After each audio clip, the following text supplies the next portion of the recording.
Hey boys, good evening, or should I say good morning.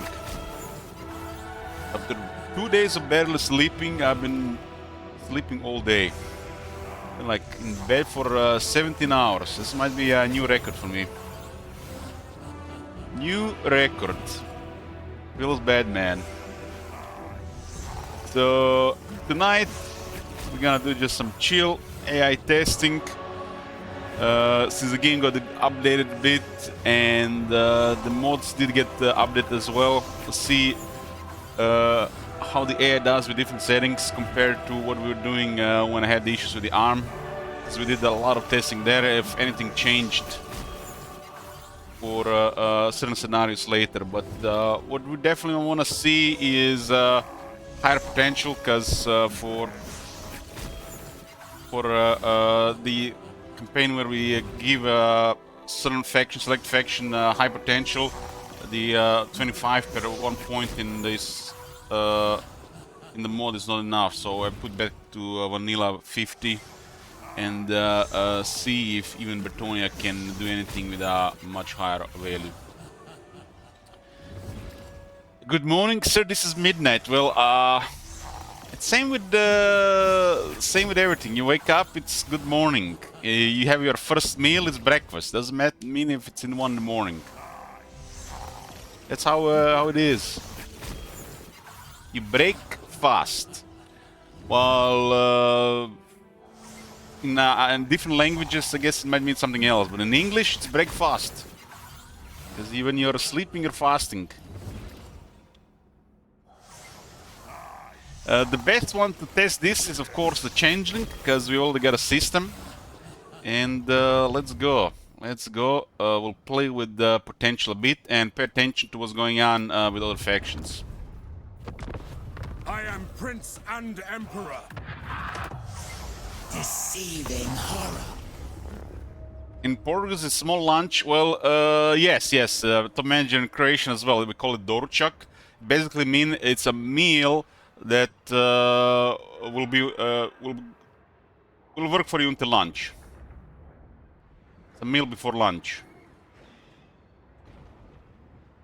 But breakfast, dinner, lunch, these are social inventions. Social inventions, and the modern times have twisted it. So the food has been ruined, and we've been eating too much, so it doesn't work anymore outside social invention, social norms.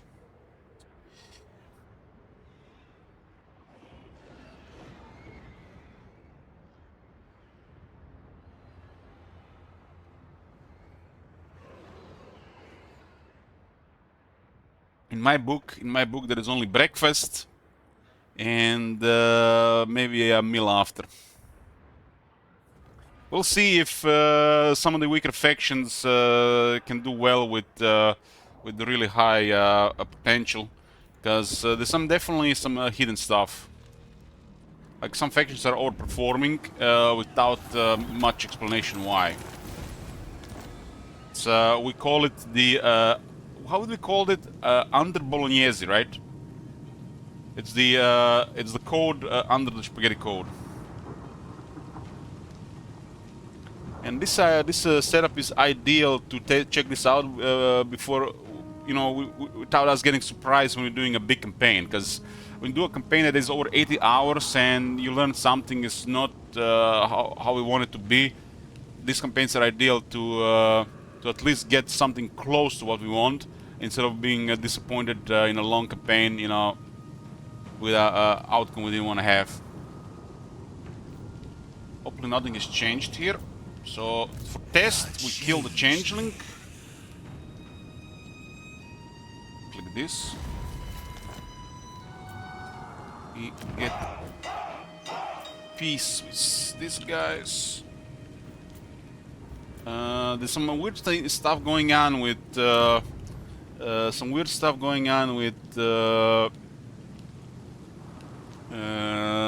AI and the Changeling. They don't really care about you unless you get high enough discoverability.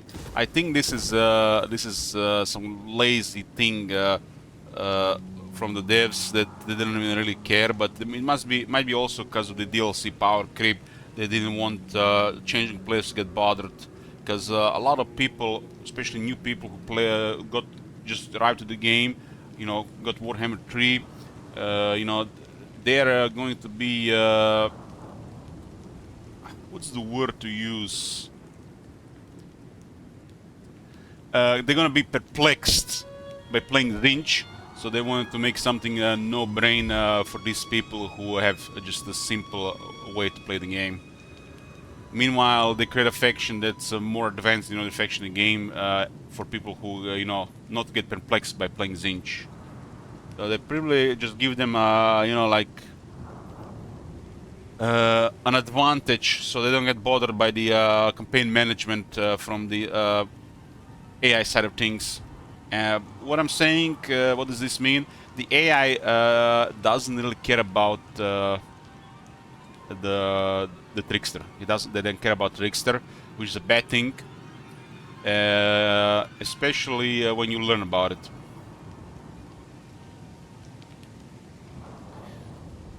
The thing is, Fist of Nature, you have to look at it from the new player point of view when the designers are creating new content. Sometimes, you know, they look at it for, you know, for the noobs and not really for the advanced players. I like to think all the new content is towards the advanced players, but the Zinch faction has never been towards basic players when it was released. Khorne is towards basic players that don't want to put much thought into the game, while Zinch was the opposite. And you have to look at this. You can't put your vast experience and knowledge into this perspective. You just have to look at it from a brand new player coming into strategy games perspective. And I like to think it's because of this, but I know what it is. You know, it's like, you know, the Ilok in me would just say it's like they don't care. They don't care. There's so much stuff to work on, and if AI doesn't do something proper or ignores the player in a way that's supposed not to ignore it, I feel like it's just like they're focusing on other things. It's like they just lost focus on you know, this type of polish, and they just focus more towards, you know, the DLC. And then they started, you know, listing all these hot fixes, a lot of these patches in between, which kind of like, you know, changed my mind that I might actually, you know, they want to improve these things. But there's so many things behind. This game's like 3 miracle updates behind with all delays and everything that, you know, it's gonna take years to polish all this stuff. So stuff like Trickster is just not on top of the list to do anything about. I think it takes a little bit from the faction, this being an AI faction that's nearly broken in a bad way, and the player not getting much interaction with when the player is playing the Trickster. I think it takes away from the faction, because the moment you realize this on the AI side of things, it looks bad. It looks bad, doesn't look good for the game, and from the player side of things, it doesn't offer much replay value or challenge, you know, for a lot of people that want this.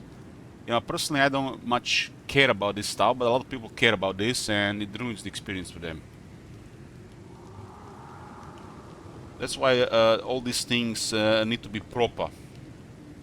They need to be proper, otherwise, what is the point of all this polishing stuff? They did lose the focus strictly because of having a Realm of Chaos and the Immortal Empire separated. That was the first issue. But now that they're focusing on Immortal Empires, and if they keep working on the game for like 2 to 3 years, there is still a way to salvage this, in my opinion. And this is coming from somebody who is super invested in the game and who knows a lot about the game. I don't think these things matter for you know, your casual player. You know, they are all very happy with the current state of the game. But for people who want to play this game for years, I hope they put a lot more effort in Immortal Empires the next 2 to 3 years and not just give up in like a year or two. Because they're on a really good track right now, really good right track, and they can do great things. They can do great things if they just continue with this polish. Who knows? Maybe we get a miracle patch instead of just another weird DLC. What I call the last DLC a weird DLC. To me, it was seemed like a cash grab more than anything. Not horrible, but it's far from great. I would call the last DLC just a mediocre cash grab.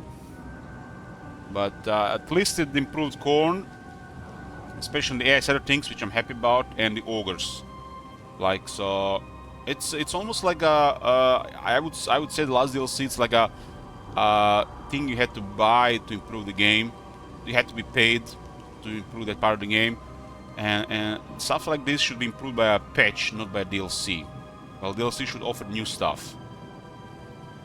So I think it's still good for the game, but as a DLC, it's been lacking, especially with all these greenskins. Greenskins side of the DLC is a mess. It's like they added some new stuff and technology 3 rework. I have. At first, it felt like you know, they added new stuff. They wanted to tone down stuff like the dwarves, but it was way worse. For a faction like Greenskins, they removed some of the critical things and went from mixed feelings to technology just got way worse. It makes no sense. And whoever done that technology tree have never played the game.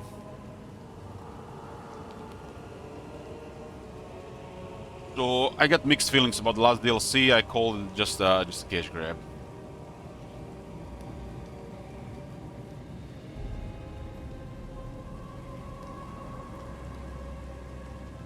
Okay, so let's meet all the factions. What will be the purpose of tests tonight? The purpose is to pay attention to what is going on in the early game. This is the modded version. It's aggressive AI. The vanilla AI is broken. If you want difficulty, very hard legend difficulty of the earliest series, you have to play that aggressive AI mod. Past the initial 20-25 turns, there is no difficulty. The AI, even if provides some resistance depending on your location in the world, some locations work a little bit better. We have done enough testings to do one of the main interactions here between Thorgrim and Skarsgård. This is pretty straightforward. One direction, and the AI is incompetent in 9 out of 10 tests. In a couple of tests, they do get this shit done, but too slow for legendary. And in one test, they did similar to the mod.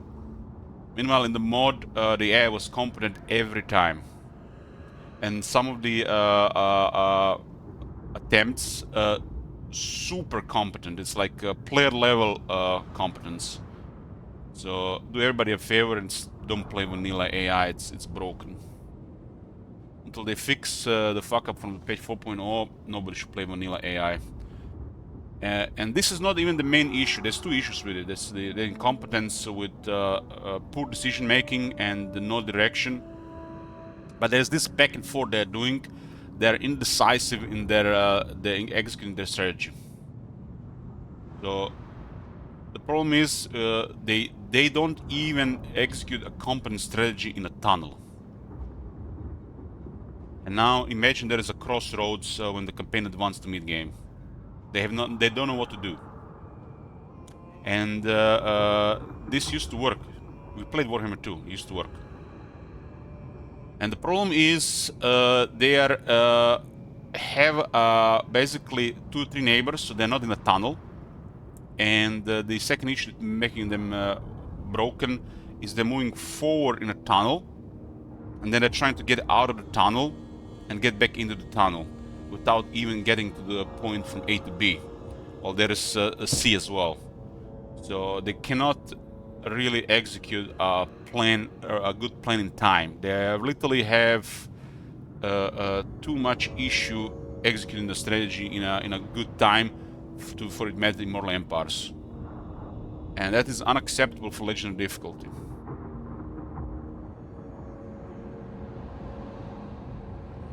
So without this mod, you're gonna be well. If you don't know about this issue, you might still find some ways to, you know, get past by it. But the moment you start paying attention to what you learn on this stream, you will see how broken it is.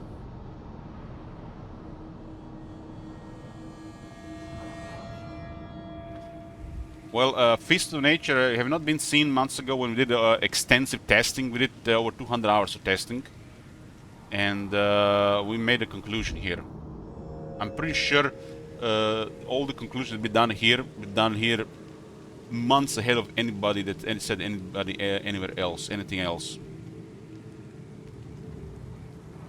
They do lose literally any plan and strategy beyond the first neighbors. You only get affected by the first couple of neighbors, and that's like happens in the first 25 turns. After first 25 turns, they literally don't know what to do. Don't know what to do.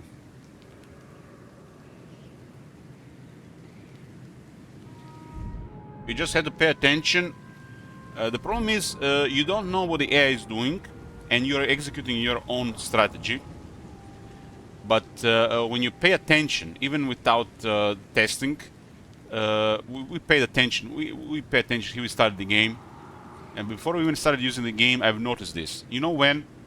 On first week of the patch over a year ago, when the moment this was released, like on day one, I already noticed the fuck ups.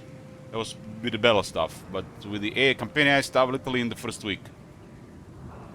And it doesn't take a lot to notice that the AI is messed up if you just pay attention. But if you use, if you do a test without for war, and you observe, you know, the AI is AI. They have their plan, and it's acceptable for most time. You know, they will never play as well as the player, but they have to, you know, be close behind for the game to be, you know, replayable, enjoyable.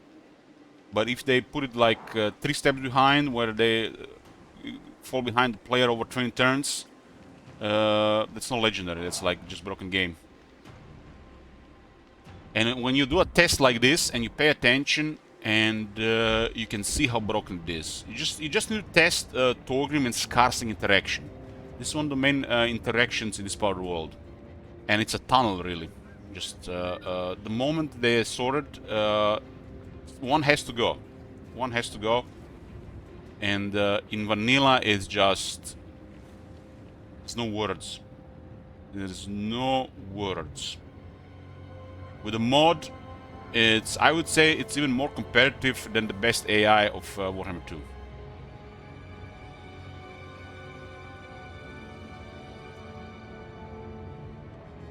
So if you want to enjoy Warhammer and fix this shit, use the aggressive AI mod, which puts it back on legendary.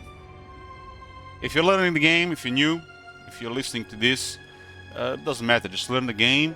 And if you want to keep replaying the game, if you want to get challenged, then start using this mod.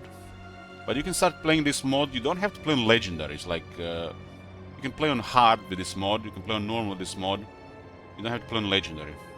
Legendary is not for everybody, and people don't want to really be under pressure of making misplays and mistakes to get punished.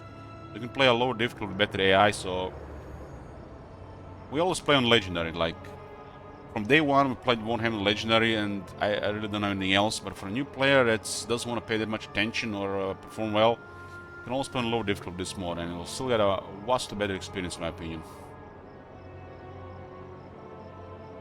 And the AI has to perform legendary, otherwise, what the hell is the point? One moment.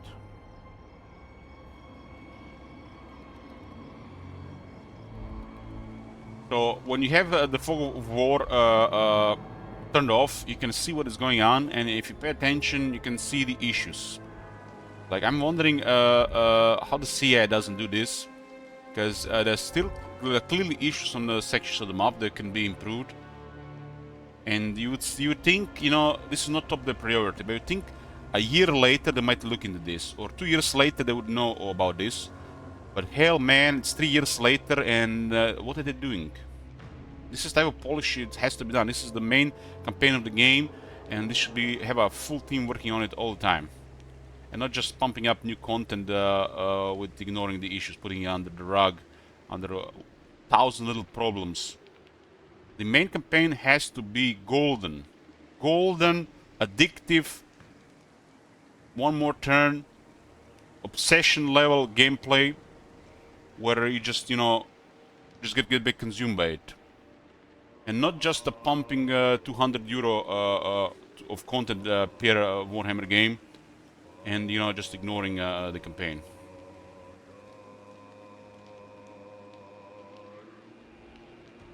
When you're making a replayable game, it has to be all polished before you putting stuff like previous DLC.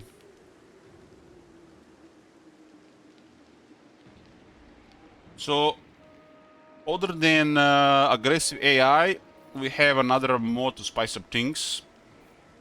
It's called the Unnatural Selection Ultimate Jedwin version.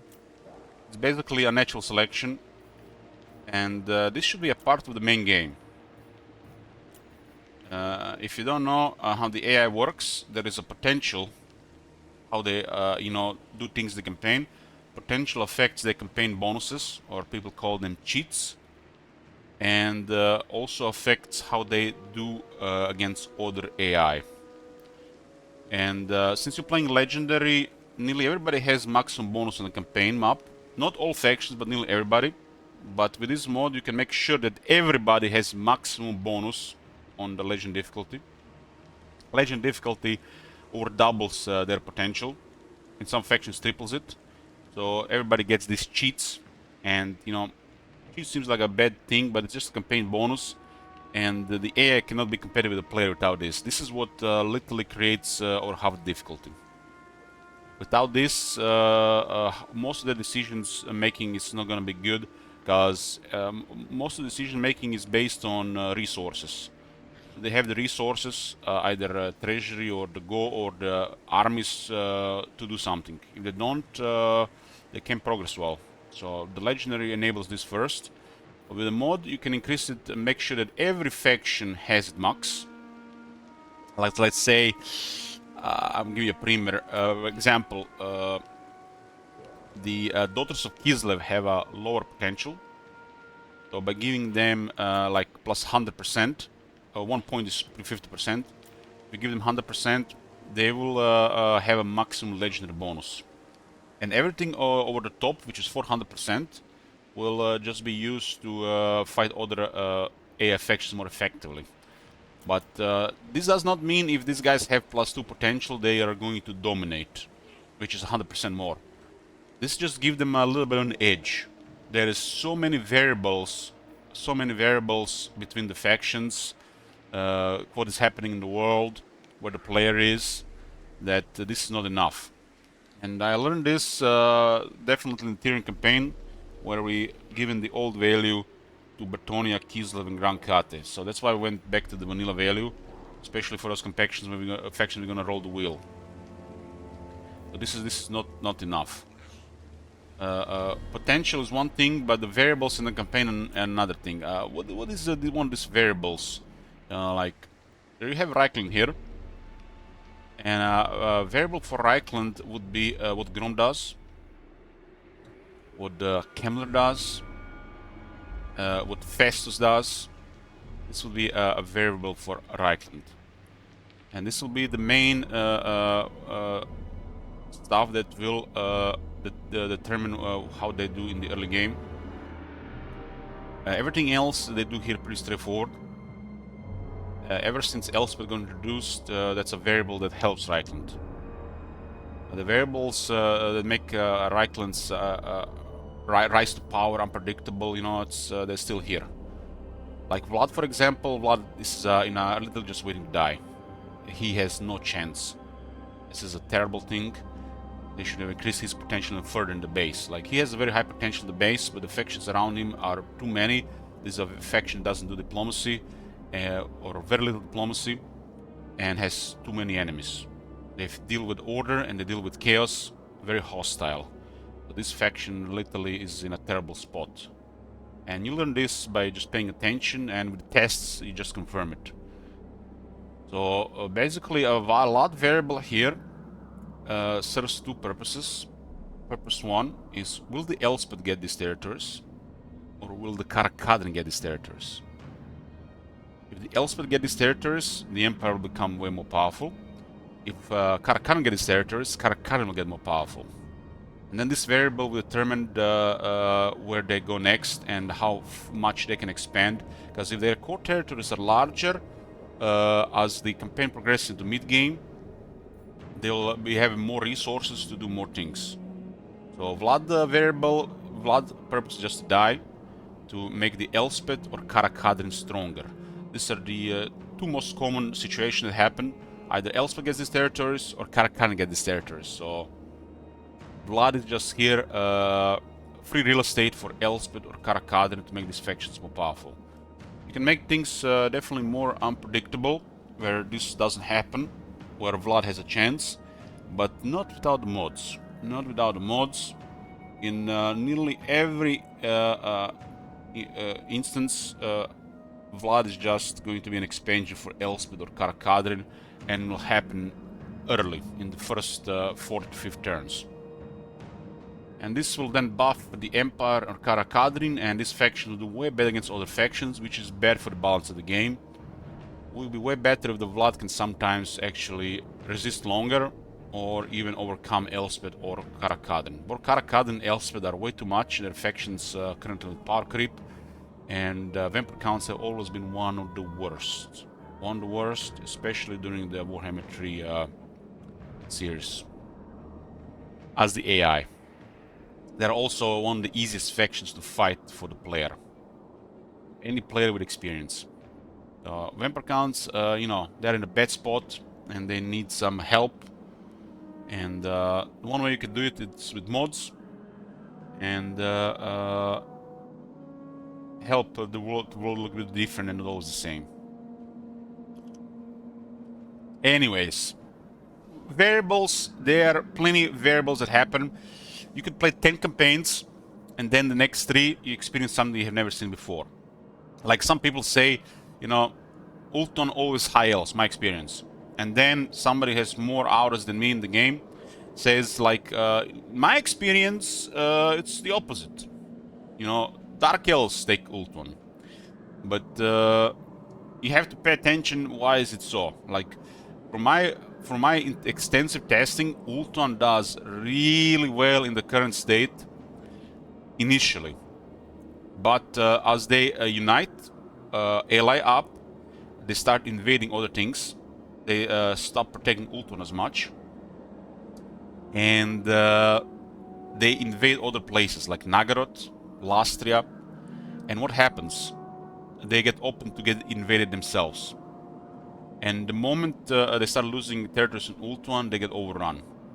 Ultron does very well early to mid-game, but the moment like the mid-game transitions to late game, there's a decent chance, the more often than not, that Ultron will get overwhelmed, even without any changes.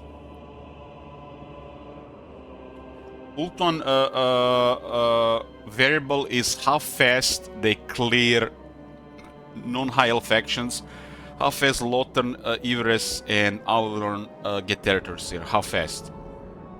And will they be in balanced ratios or not? So if the Lothern gets like 15 territories, Auron gets 15 territories, but Everest just gets 6, well, Everest will fall behind. They'll not be able to compete with whatever plan they're trying to execute. But if they all get over 10 settlements, over 15 settlements, they're able to execute their plans better. But the problem is, it's still very easy to invade this just because how the AI does things. And even if they resist initially, they will not be able to do it without help. The faction that attack Ultron will do things a little bit better than what the High Elves do. Just because they tend to invade all the other stuff. I've seen situations where they just stay, but it's just a thing. I think it's always better for them to be active in the world than stay with Ultron as the late game progresses. And this is a combo of legendary and the aggressive AI, and this should always be a thing. Like with a passive AI, if they just stay in the Ultron, they'll just be boring. Ideal thing would be is in the half of situations they just stay on Ultron with occasional poking of nearby enemies, while they still prioritize half the force on Ultron. And the other half of scenarios, the normal aggressive expansion. But Ultron, I think the issue with Ultron is, I mean, this is never gonna be changed anymore, but there should be a little bit more sea in between the land masses. I think that's always been an issue. Like this gap should be twice as much in this here as well. I think this would help Ultron a little bit more to be more of a isolationists and less of a expansionists. While one of these factions should still roll sometimes, expansionist nature. This is variables that they don't really care, but this adds so much to the replayability of the game. The CA, from my experience, has always been on a spectrum of left all in or right just passive. Well, it should be a factor in the middle where sometimes they do and sometimes they don't, and sometimes they go batshit crazy.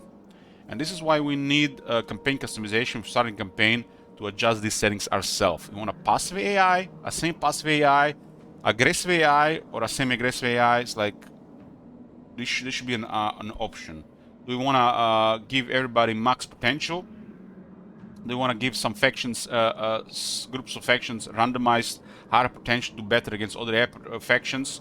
This is nothing complex things. This is a pretty straightforward campaign settings. You just have a little bit more in your hands. And the fact they don't have this in a game that's supposed to be replayable, it's bizarre. It's bizarre, and what's worse, they are trying to adjust these things themselves, and it's a waste of resources. They should just give us the tools in a campaign customization to do this ourselves. We keep it at default, or we could just play with it and have a literally different experience. I say infinite. I say it's probably near infinite scenarios with this, because the world has a variety of factions, and some factions just do better. That's not infinite, but it will be definitely 100 times more, 100 times different outcomes than what they offer with vanilla experience. It's definitely over 100 times more different outcomes with this. It's not infinite. 100 times more different outcomes compared to a dozen to 15 same outcomes every time they release a major DLC. So what sounds better? I guesstimate 12 to 15 in their version of the game, or over 100 times more different outcomes with adjusting potential or passiveness or aggressiveness of factions. I think our 100 times is preferable in a replayable game, and not just whatever they set in their limited vision of the game, because they don't really put much test into this. It's clear they've never really done it past the mid game, and in the late years of Warhammer 3, not even past the early game. And I fear in their heads the early game is probably like 70 turns. That's probably one of the main issues. It might have been in Warhammer 2, but early game Warhammer 3 is under 40 turns. It's just how it is. And the higher the difficulty is, the shorter the early game is. That's another problem, is they don't really take into account higher difficulties. I don't think, however they set up the game, really matters for the low difficulty, because most people will be restarting with just a rare person going over 100 turns. Well, their game really needs to progress way faster on a high difficulty, and when the AI is broken and they don't really test for this, it's a mess.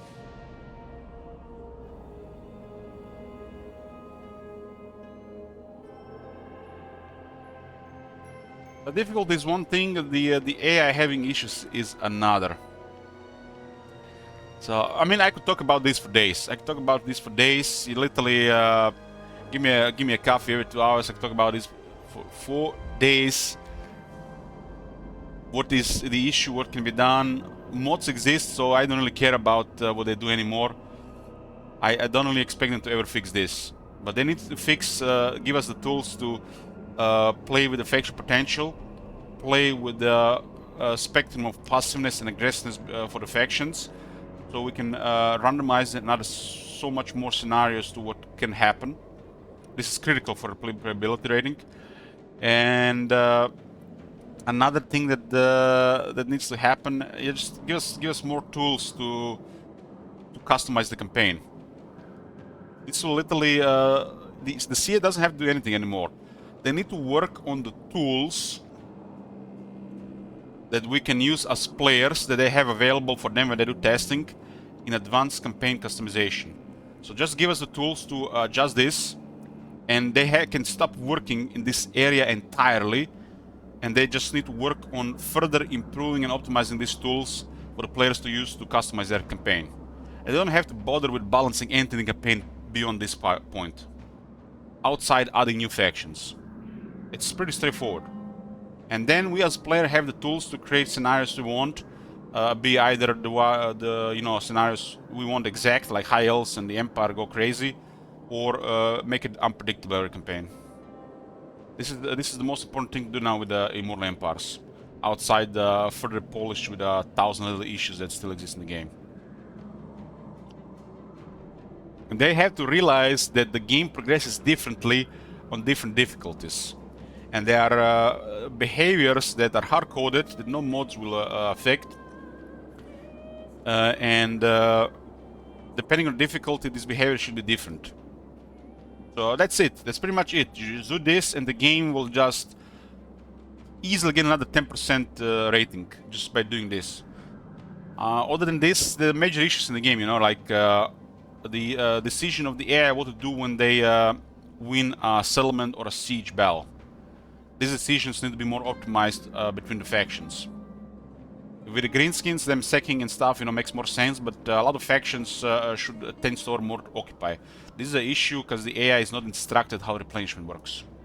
Because once your player turn is done and the AI starts their turn, it's no longer player's turn, but it's still the same turn, which means the AI will do their thing. But when a new turn starts, will the player turn again, and the AI gets replenished. Everybody gets replenished at the start of the player turn because it's a new turn. So, turn 1, you do stuff, and the AI will not do their decisions because they will not expect they'll expect casualties. They don't understand they'll get replenished, and difficulty enhances this. So sometimes they really do poor decisions because they are not instructed how the replenishment works. Because they can occupy a city, and they can literally add regiment round recruitment, an example, or any race that type recruitment. And at the start of the player turn, they will be replenished, and the player might not be able to deal with it. But they're not instructed like this, and this causing issues in several of their decision making. This is critical to improve, to fix. This is one of the major issues in the game. Instruct the AI how the replenishment works, and they should be always more prone to occupation than doing anything else just because of the player presence nearby or other enemy presence nearby, because they have to be instructed they're gonna be replenished. Kazakh in Outland is just because you're not playing Reichland. It's different when you play different faction. And of course, this is one of the major issues, but another major issue that has to be fixed even probably before this one is needless besieging. Stuff like this is already it's been in the game for way too long, and they fixed these two issues, and they fixed the ADAS tools for campaign customization, and drop this, on their part of things. This game is easily like 90+ rating, and this is like the most critical things to improve right now, for better campaign replayability without considering the mods. Needless besieging is horrible. Like this garrison is damaged, and Empire army can besiege this place for 3+ turns just because the garrison is damaged. And this happens all around. This happens all around, and it's become a part of the game. It's a AI flaw. something is making it happen, and it messes up with their momentum, which in the end lowers difficulty. This should be it should not be perfect, but it should be near flawless. If the garrison is damaged, just take the city. Not spend 5 turns waiting for garrison to die, and sometimes 5 turns later they drop the siege instead of occupying. These 2 major issues outside campaign customization has to happen. Anyways, where were we? We are gonna be doing a test here. This is the test without the player influence, so it's not ideal, but gives you a good picture what is happening. We're doing it with both potential mode and the aggressive AI mode. We don't have to do it without it because the vanilla behavior is broken. Other than playing an occasional campaign from time to time in early game, it's pointless to play the vanilla AI. And a natural selection makes campaigns more interesting, and by making the campaigns more interesting, way more exciting, and far superior for what you get in the vanilla game, especially with viewer interaction and unpredictable customization. It makes the Warhammer 3 experience vastly more enjoyable. For me, as a player who spent a lot of time playing the game, and especially as a streamer and content creator. Ember Konos, 100 months. Oh, thank you for being here all this time.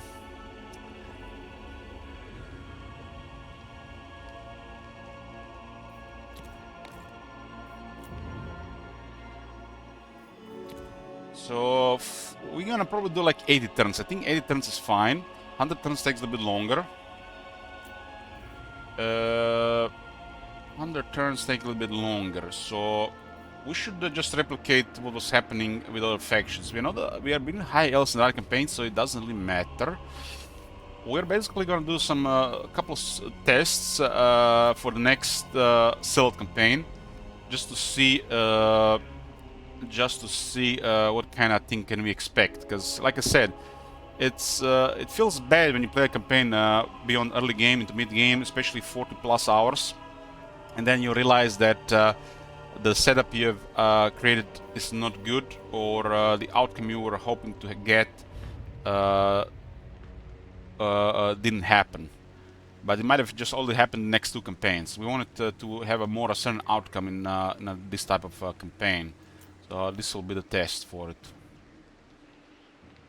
You can randomize it, but this is going to be selected. So let's see. We're going to return these guys back to default, just to see what's going on.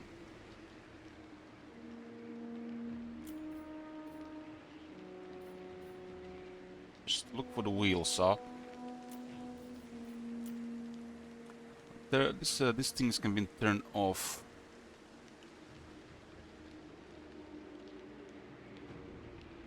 Just 1 second. 1 second.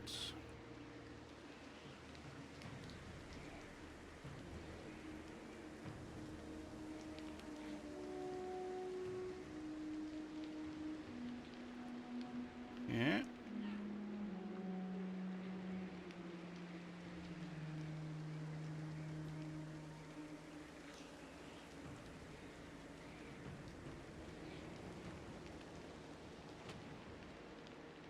So we had Bretonnia, Grancate, and Kislev last time.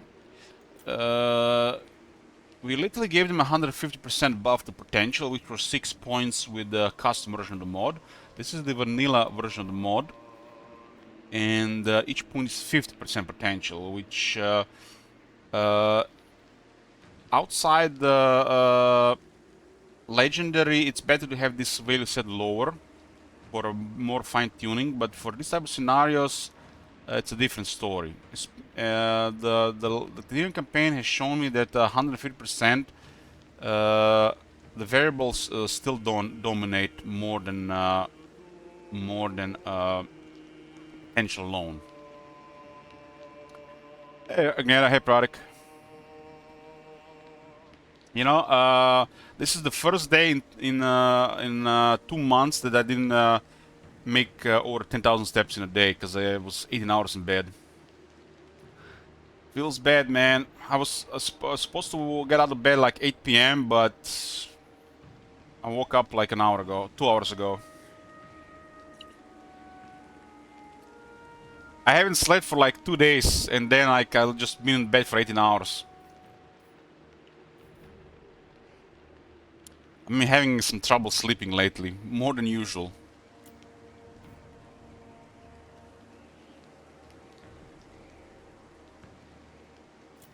Yeah, it was deep sleep. Well, it was almost like I was like sleeping 2 times.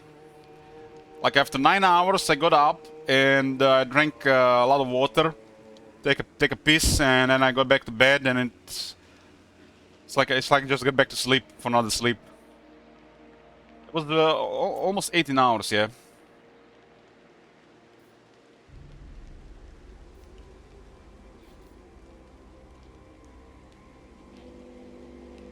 The room is complete dark. Well, for the first 9 hours of sleep, no. But after the first 9 hours, it gotten dark as the winter, you know.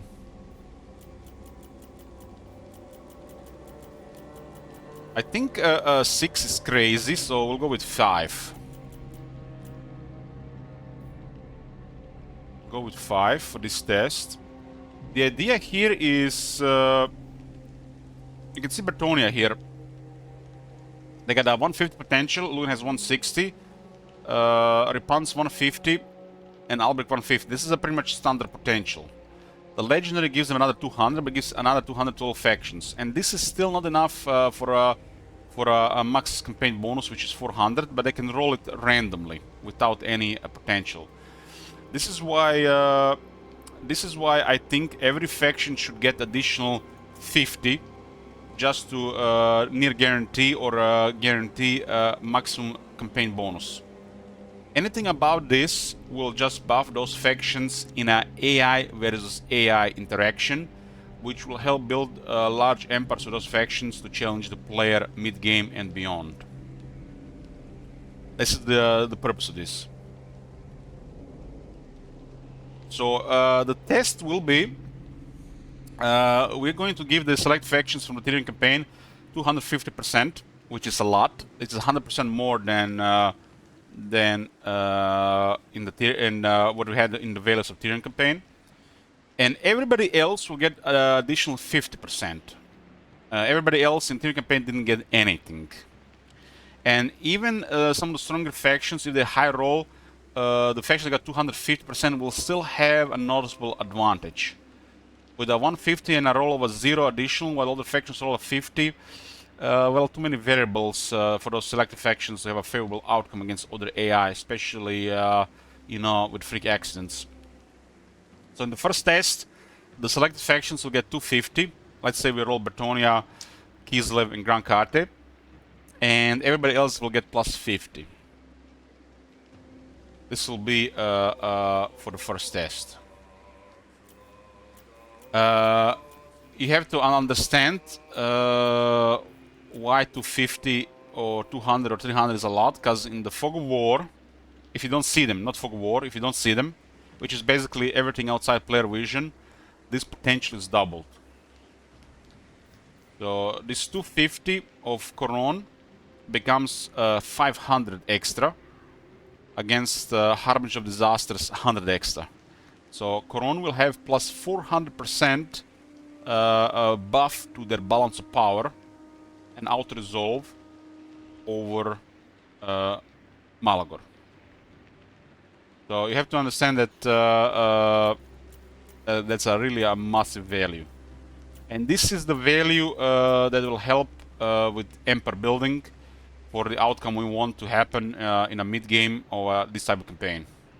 We want these factions to only be challenged by the player, and outside the craziest freak accidents, the other AI will have no chance. Unless there are another faction that has the same potential.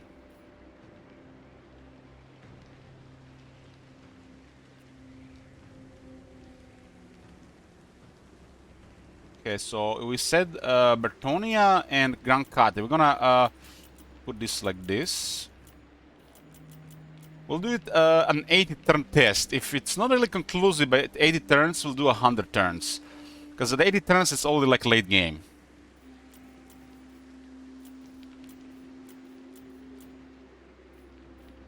You also have to understand that potential buffing certain faction just superior to other factions. Like the Empire is a superior faction. They are like top tier faction, and any potential crits to the Empire can create freak accidents against top buff factions. But having even just a slight buff increase on other factions, because we could roll dwarves, and their ally Empire having a little bit buff can help, because if you have to destroy dwarves, declare war on dwarves, you have to fight the Empire as well. You have to look at the big picture and how diplomacy works. So let's say if we fight the Empire, you have to fight the Empire. This doesn't mean you're gonna fight the Empire. If you fight the Empire, there's a very high chance that you're gonna fight dwarves as well. Very high chance. If you're a neutral faction, it's near guaranteed. If you're a evil faction, it's guaranteed dwarves will go hostile on you as well. So this is a thing that just happens in cause of diplomacy, how factions work. You know, some factions work together, and if you fight one of them, it's a very high chance you're gonna fight all of them. So you have to look at this big picture, especially how the campaign advances to mid and late game when you're creating a scenario.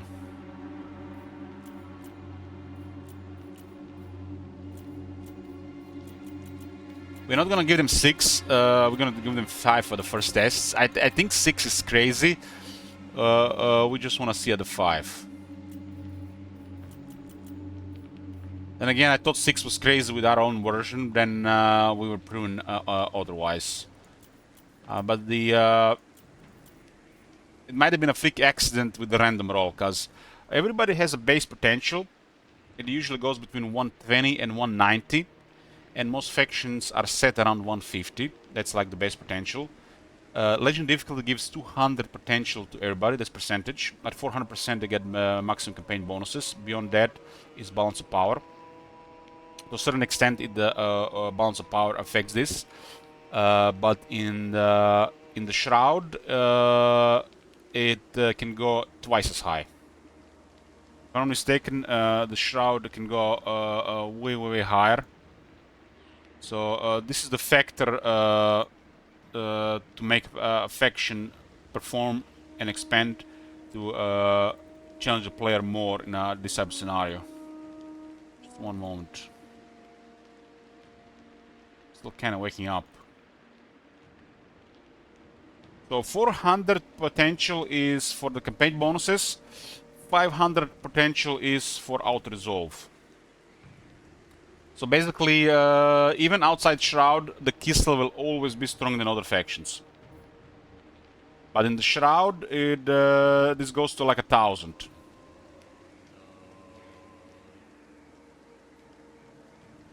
So this is why we want these factions to overperform.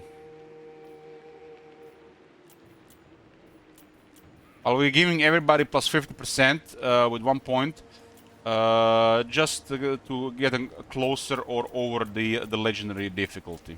Because not everybody, even on legend difficulty, will have the maximum campaign bonus, which is I find a little bit strange, just because how the base potential is set.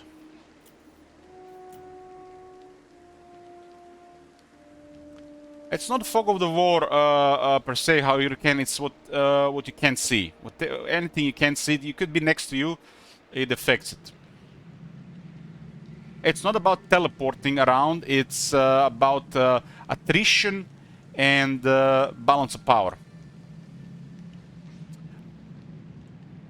So attrition thing affects you, even if it's next to you. But balance of power, it's only between the AIs.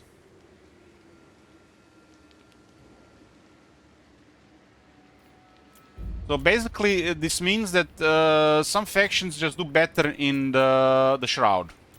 You know what you can see. Shroud is everything you can see. Basically, I'll give you a scenario where a faction overperforms. Kairos. Kairos has a very high potential, and if you don't see what Kairos is doing, it's a very high chance that he will always have a positive outcome. But Oxyotl is has some kind of under Bolognese happening, spaghetti code, which makes him overperform even at lower potential, which is strange.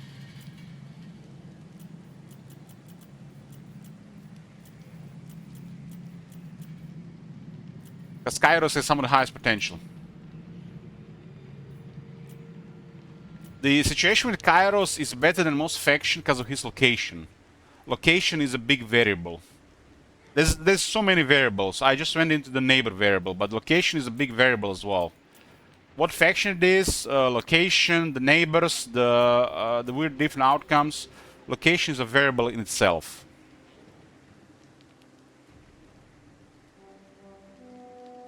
But what I'm saying, Kairos is one of those factions that performs well due to his potential and the variables in his favor. But he needs to, because he's supposed to be a big player, and he's in a very hostile area. For example, Nakari has a high potential. Nakari has a high potential, and I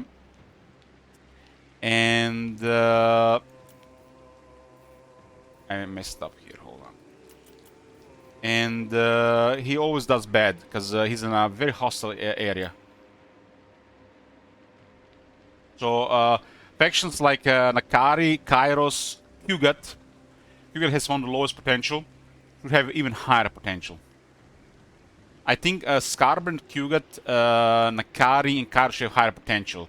I would probably give 10 more to Kairos on the CS side of things, 30 to Kugat, 20 to Skarber, and 20 to Nakari. But you know, that's a fine-tuning thing. It's not really relevant if you're using mods, but on the base side of things, it's not good, in my opinion, for the vanilla game. But it is what it is, you know. This is not really important to fine-tune for the vanilla game, but the CA should know better for this. It clearly shows that somebody at CA knows about this, and they have balanced this to an extent, but they have not fine-tuned it for the campaign beyond mid-game.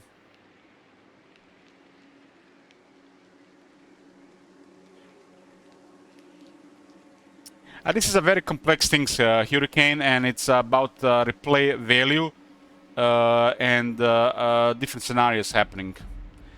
But the problem is, it does not work in their system because factions like Empire and Dwarves exist.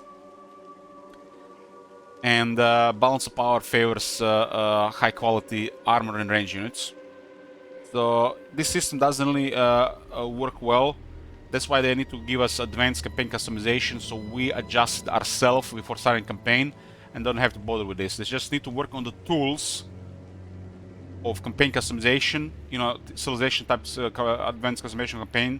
This one should have vast options to, you can put everything default, you can just adjust it. They've really failed in delivery of campaign customization Warhammer 3. They started so well and they just dropped it. It's almost like they're giving up on it. So they should have just kept working on the tools that they use probably to balance and do tests, enable these tools to the players so they can customize campaigns for different scenarios or highly unpredictable scenarios, instead of wasting their time adjusting these things every time they add something. It clearly shows they don't have time, or they don't care about fine-tuning the balance of the game past the early game. So it should be a part of the campaign customization.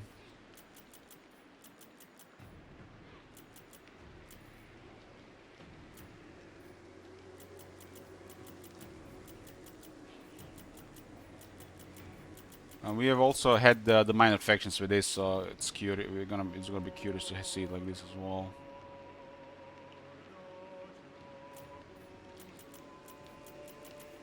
These factions can turn into major factions. Did we have it last time? I think we had it last time as well. I don't actually remember. Oh my god! Have you seen that Hey, shit? Konk. Holy shit! What the hell?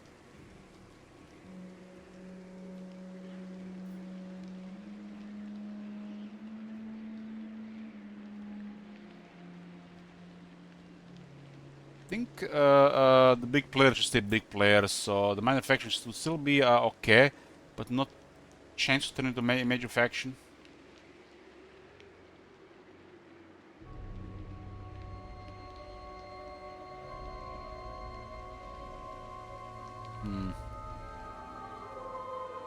Still not sure about the personality change. I think actually it's a good thing. It's a good thing. I think it's a good thing for this scenario until proved otherwise. Yeah, I know what it does, but I'm not sure in a big picture of the game if it's a good thing or a bad thing. I think it's a good thing for a variety of factions. Because take an example, Slaanesh. For Slaanesh is great, but for the Empire is bad. You understand why I think this? Because Slaanesh has only one faction, so having multiple Slaanesh factions like the one in the Southern Chaos Waste and North Chaos Waste becoming major factions and actually doing things at a higher potential will make the campaign more interesting, because you have two big evil factions doing work. Otherwise, Slaanesh barely has any presence in the campaign map, because Nakari doesn't do well. But if you roll Nakari and they turn into major factions, it's actually quite a big deal. These factions are really big players. Same for the two Tzeentch factions as well. I think it's a really big deal for the Monogods. But for the Empire, for example, and maybe even Bretonnia, it's not a good thing. If you ask me. Because Bretonnia is already very divided, and it doesn't make no sense for the Empire.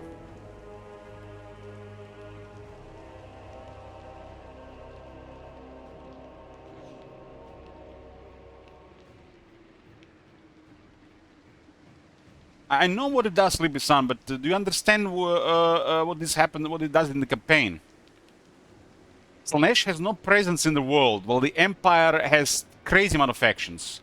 While Bretonnia is already divided enough. We don't want to divide Bretonnia into smaller, stronger factions.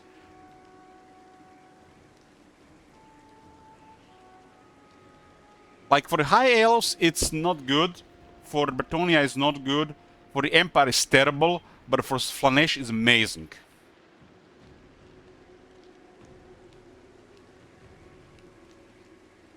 Yeah, but if we decide to do for everybody and we roll Empire, Slaanesh, and Bretonnia, you see what I'm saying? You can't just set it for certain factions, not for the others. That's what my problem is. Because I would have this setting enabled for Slaanesh, Tzeentch, Skorne, Nurgle, but this this option is not good for the Emperor Bretonnia.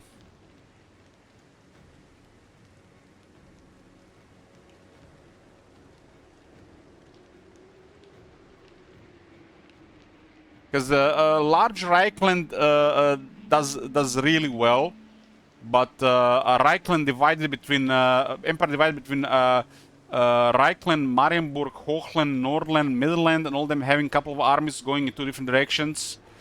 That's that doesn't do as well.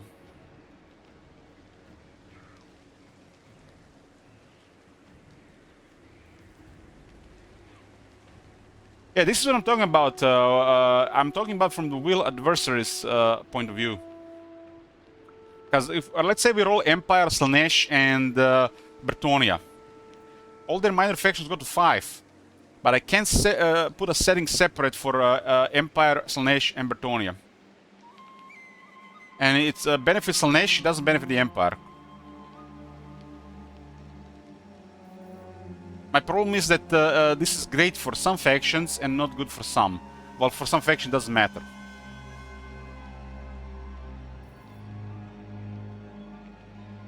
So this is why I'm not sure about this setting, but just because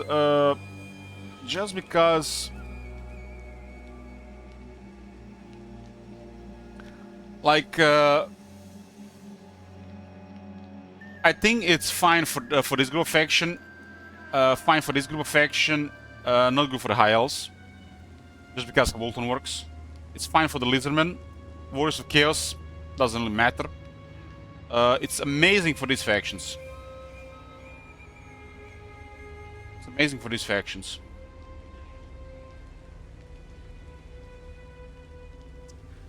It's fine for the dwarves. This is for the minor factions, Heretic. This is only for the minor factions. For Grand Kate, it doesn't matter. It's good both ways. For Bretonnia, it's bad. It's a little bad for Bretonnia. For the Wood Elves, it doesn't matter. It's actually good for the Wood Elves. It's terrible for the Empire. For the Greenskins, it's okay. For the Skaven, it's great. Chaos Dwarf, they only have 2 other factions, so it's great. For the Kislev, it's good. And for these factions, I would say it's okay for the Vampire Counts. It's terrible for the Vampire Coast, and it's okay for the Tomb Kings.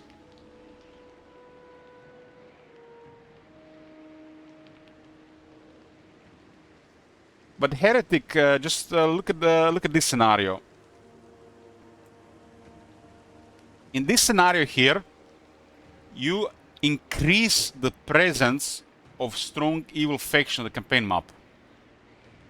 The campaign map already favors the other way around, so this is amazing for these factions. I've seen the minor Slaanesh factions overperforming because of this setting. And it was so refreshing to see this. Slaanesh presence on the campaign map outside Nakari. And these factions, when they get chosen and when they get multiple armies, this is scary stuff.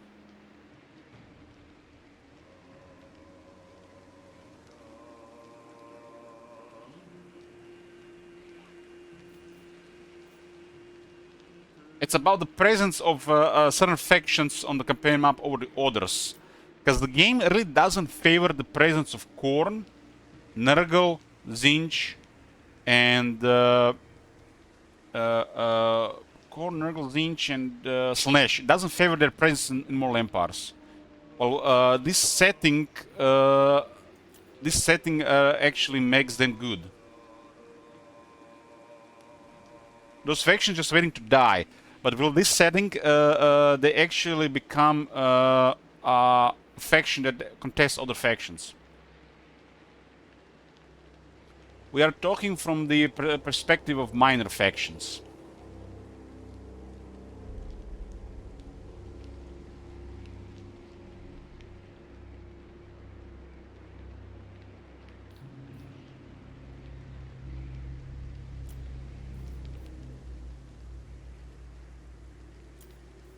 Let's say the Slaanesh in the Southern Chaos Waste stays at 2 provinces, let's say 8 territories. They have high potential. That is 7 to 9 extra armies to contest order. To upset the balance of the world for the against non-evil factions. Evil factions are not good. They tend not to ally very often, and they tend to work alone and fight other evil factions. While with the Order is opposite. That's why they need more presence, and stronger presence, and they need to be more powerful. This is why buffing the minor factions like Slaanesh and Nurgle is important, because those factions really need it. And if you do like a default setting without any special thing around, I totally have a vision how potential should work for a lot of factions outside the, the special campaigns. When you just play just a regular campaign. I mean, what's a regular campaign these days anyways anymore?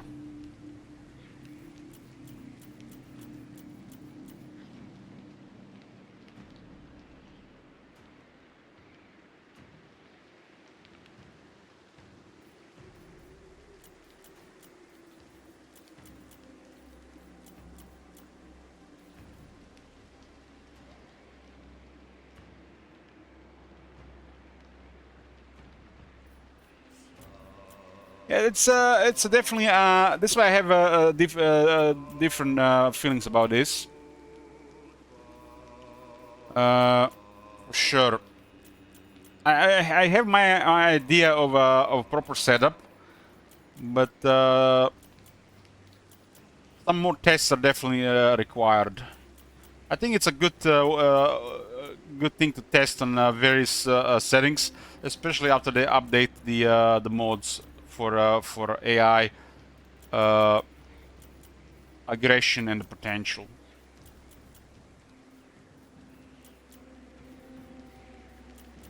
Ultimately, this is all subjective and a personal preference. So some people have opinions about this. This is just like my feeling and my opinion. This mod's this mod is ideal for creating your own scenario. Everybody gonna have their own feelings, personal feelings, and some bias towards what scenario or not. I do have an open mind because you guys are watching this, and this is a content, not just for myself as well. But if I play a regular campaign, the ones I do from time to time for myself, I have definitely a different feeling, a vision of how things should be.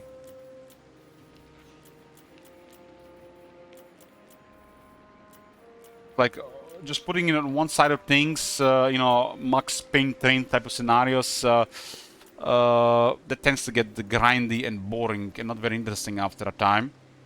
But if this scenario can happen with unpredictable setup, with viewers interacting and we're rolling something random, then it's amazing. You know what I'm feeling? You don't want to set up what you want, but if you get what you want randomly, it's amazing. It's really messed up how a human mind works, because if you just get what you want by pulling all the strings to get what you want, it doesn't feel good. You'll lose interest, you'll get bored. But if you get what you want and it was just because of chance, you get in this scenario because of chance, it's gonna be feeling fucking amazing. And this is why gambling is so addicting and so fun for a lot of people.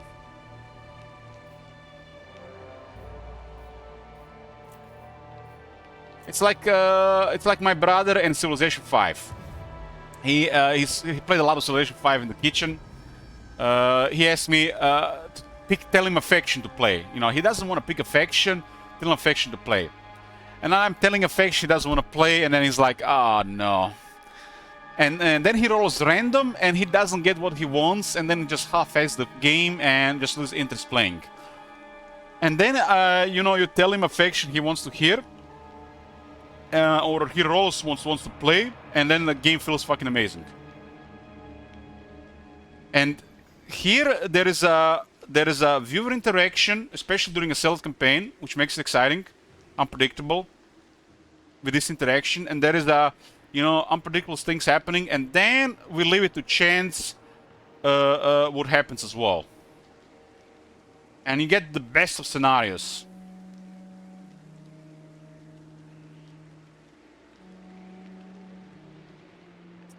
Yeah, I'm gonna get some water to drink. Okay, we actually have a setup here. I'll explain more what's happening here before we start.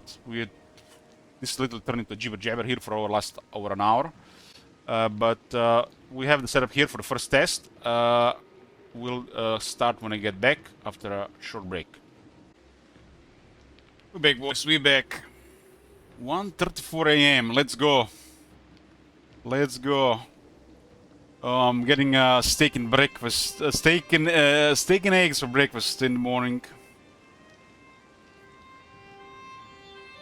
Until then, let's do the tests. Okay, we got a setup here. Hopefully they don't remove us like before. We set up Bertonia race, Kislev race, and Grand Kaido race to 5 potential, which is with basic version 2 plus 250%. And we were in the last scenario high health, so it doesn't really matter much, and see what happens here. We're gonna do for 8 turns, 100 turns if I'm not happy with the first 8 turns. This is a much higher potential now for the select factions, and everybody has a higher potential as well. So this should be noticeable compared to before. But there's always variables.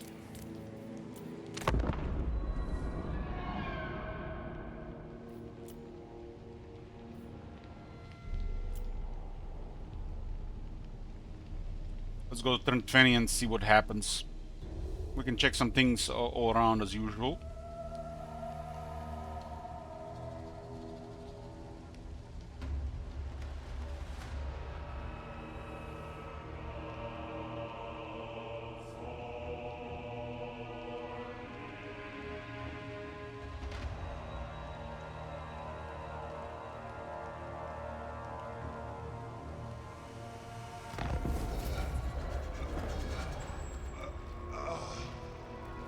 Mongol Kinder went down immediately, huh?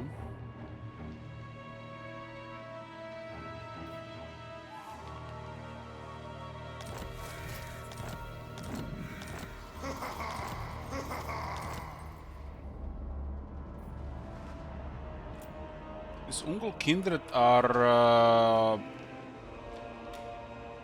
is that the faction that's here, or here, or are the ones... I think it's there in this area.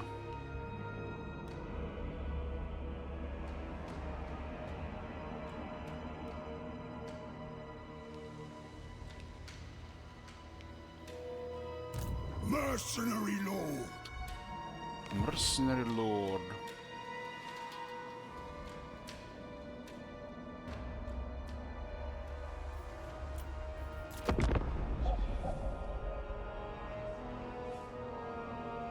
Basically, we're just placing turns and observe.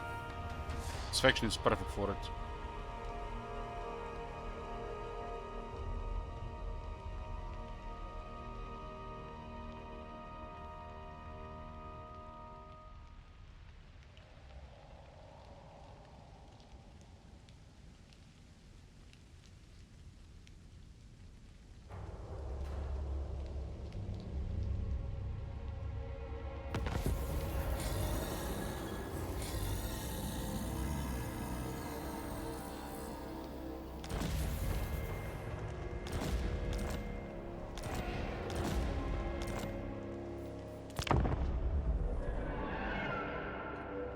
I'm gonna check what's going on the roll on turn 20. I think turn 20 is good to check in more detail.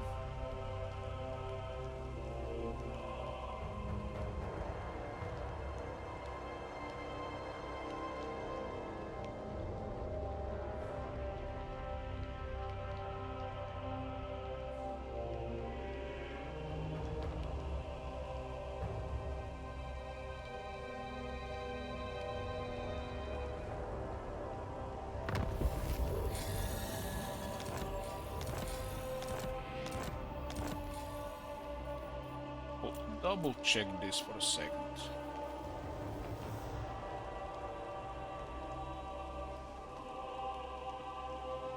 Bertonia, Kislev. So the minor factions, okay.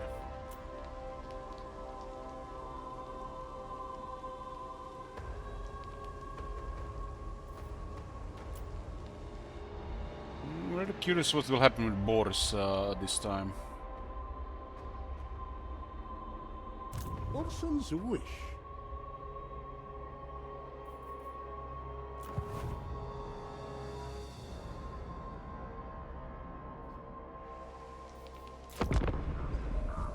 they do ignore us here, even if the cult is discovered. They will discover it when they occupy the place, because there's no trickster around.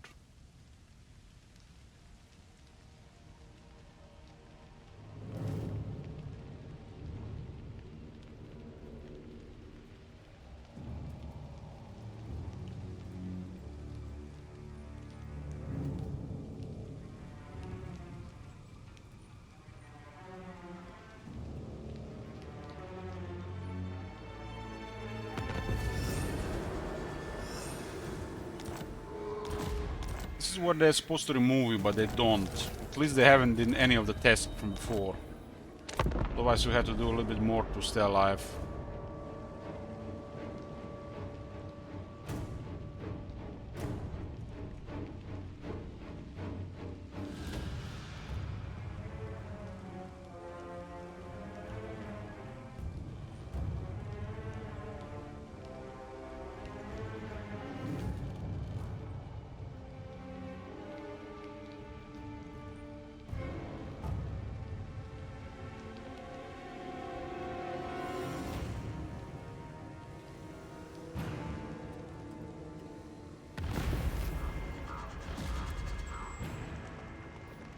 They know that we are here, but they're not removing us now.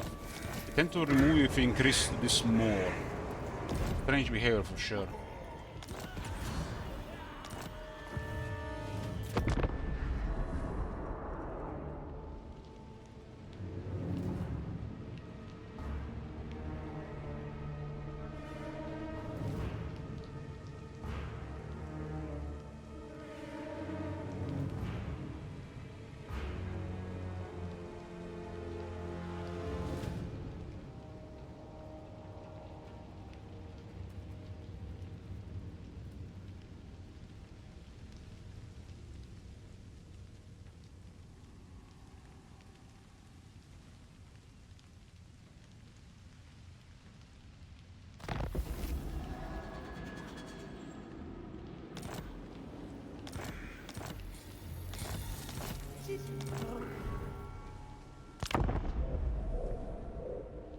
First thing that happens around is Skarsing and Torgrim, but we are here to literally see what happens to Grand-Khâtel, Bretonnia, and Kislev. Early game and a little bit beyond.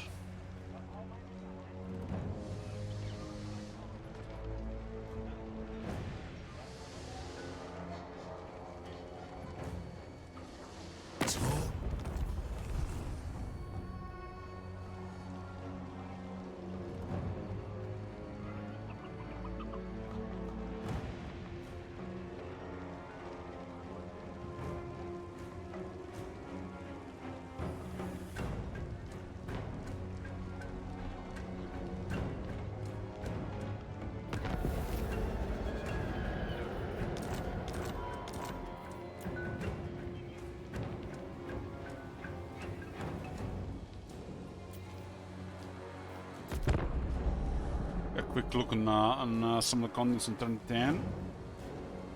We'll check the factions in turn 20. First turn 10 is almost like not much happening. You know, they're just recruiting armies and getting into position.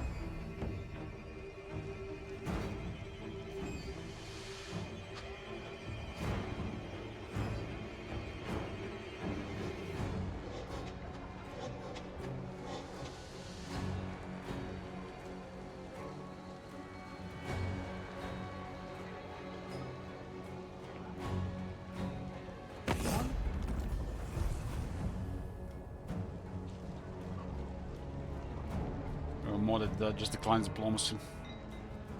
The random declares war because we see the entire world. Because we have no military either, and they dislike us.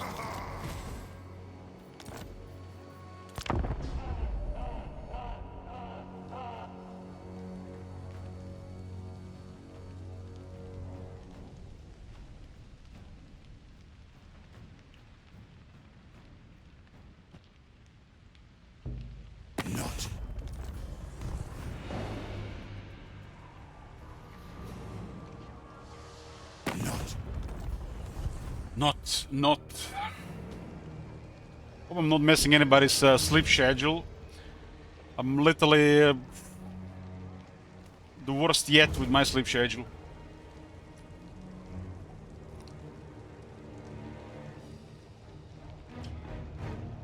Maybe because I've been consuming a lot of tea and coffee since last month. I'm drinking a lot more teas. Like double my my tea consumption daily.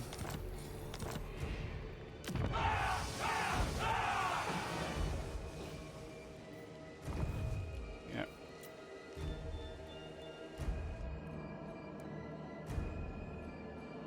Hoping something freaky happens. We call it freak accident. Turn 10, Tyrion still hasn't cleared that down. Noctilus is on ult one.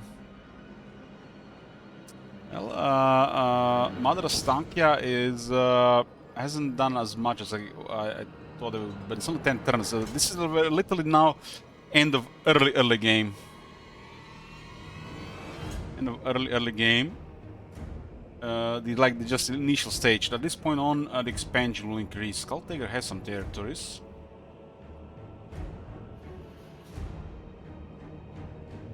This is way too early. That's why we should always check turn 20. Turn 20 will give you like picture what happened initially. Like the first 8 turns is normal just to recruit and after clearing a couple settlements. Not many factions act like until this point. This is the very start. Black tea, green or fruit tea?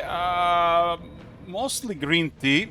But also those infusions that are based on a variety of herbs or green tea.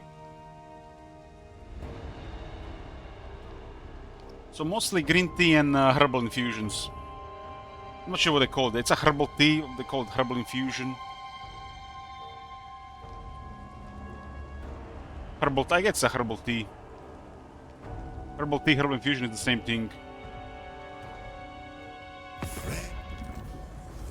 Been drinking like 3 times as much green tea than I before, and I've been drinking one herbal infusion based on green tea. Well, green tea is use a base, and they add a variety of herbs to it.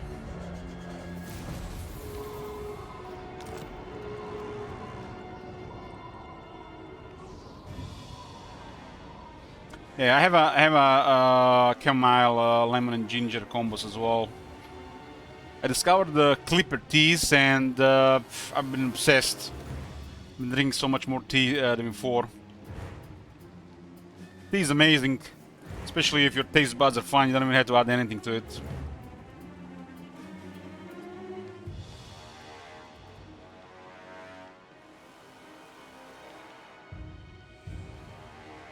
Good quality tea is like so good, so amazing.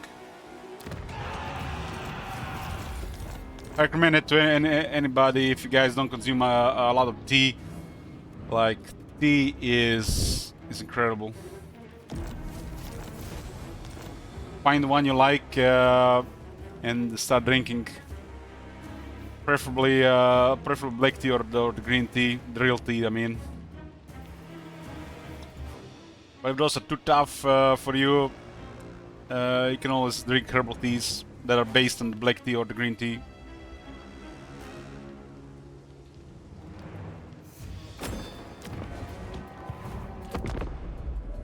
Green tea is also one of the best liquids to consume.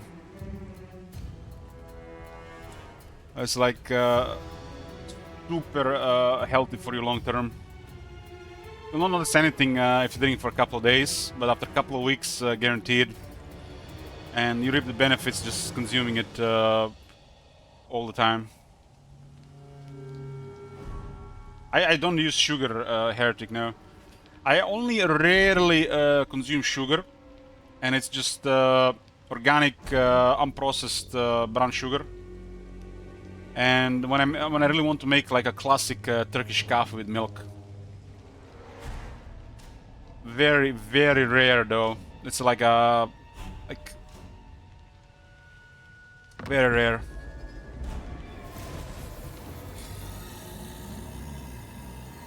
I drink some tea with honey, but not this year. I do consume a little bit honey, but rarely. I've been in ketosis this entire year, deep ketosis, so I have to be careful with carbs.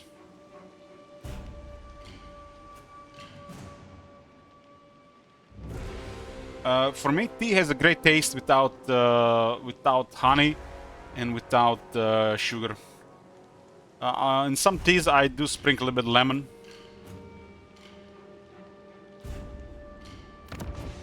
Some teas have one compound in high amounts which messes up your absorption of iron, zinc, and stuff if you don't put lemon to counter it.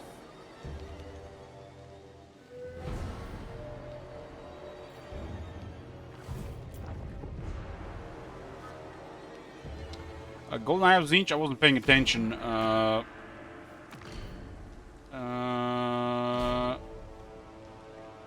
It's a banner that buffs the berry replenishment against missiles, but it's a turn U zone.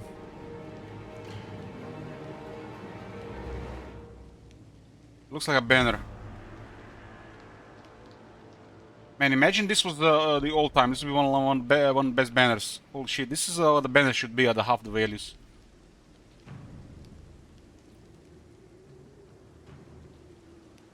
It looks like a banner. Oh no, it's my bad. My bad. It's a talisman. It's a talisman. Oh, that's pretty bad for a talisman. If it was a banner, it would be okay. That's a talisman. It's terrible. Because talisman just put a ward save and it's 10 times better than this. Don't have to bother with it.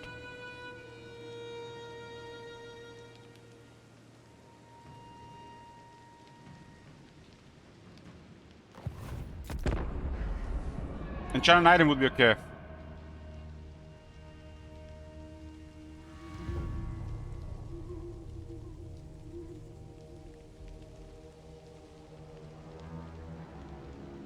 I learned a lot about teas last month. How it's made, why you should drink higher quality. Even the tea bags they made the tea out of, they try to save money on it. It's bleached, and if you drink a lot of tea, it adds up. It adds up bad compost to your body. So learned a lot about tea last month. Everything I get addicted, obsessed over, I seem that I have to study it. I've been consuming a lot of tea, like over 100 cups a month.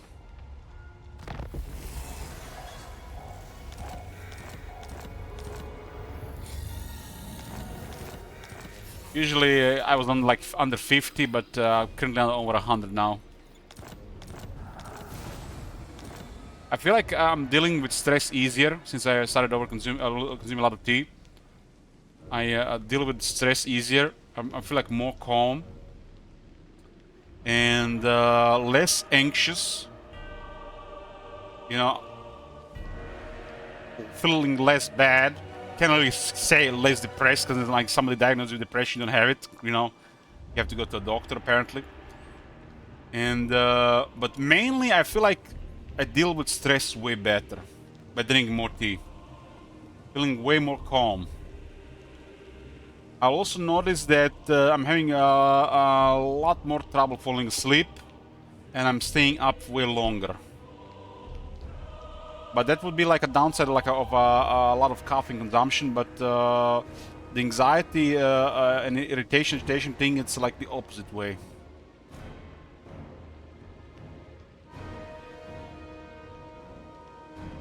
Yeah, tea has a lot of caffeine.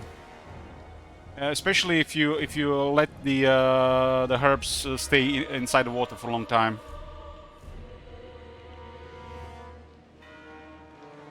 You literally don't reap any benefits from tea under 30 cups a month. Like I've also read about this. You have to drink over 30 a month to reap any benefits. It's just basically drinking flavored water with minimal benefits if you don't drink enough. But once you drink enough tea, like with any compounds, they saturate in your body, and the effects start happening. Positive and negative. It's mostly positive. Every herb has a positive effect, and it can have negative effects. Like, if you want to reap positive effects from like green tea, you need about 5 cups a day. And at least 50 a month to reap some benefits from the green tea. If you drink the tea occasionally, it's just flavored water, your body will not saturate in its compounds and effects and will not do anything. Because you have weight in your body, you have a lot of cells, and your organs just filter everything fast. But if you consume a lot of it, if it becomes your main liquid, your body gets saturated with these compounds and it starts to reap the benefits.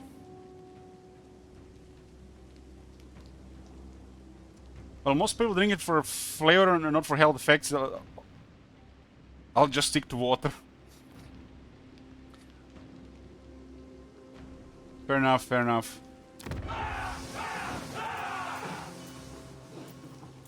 I think drinking teas becomes like a daily ritual thing, and it's an acquired taste, especially like black tea or green tea without adding anything.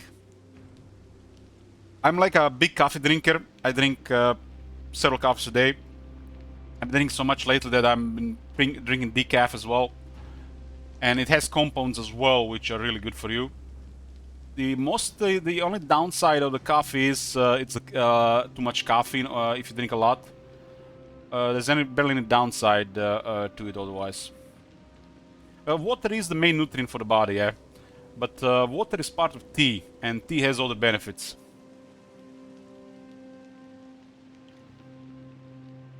Like, you literally have no downside not drinking green tea, for example. Coffee messes with your stomach pH, yes, in large amounts, Permanent Quandary. Like, large amounts for sure. Anything is bad in large amounts. But like, regular coffee consumption, regular tea consumption, there's no downside to it except positives. Unless you're like really sensitive.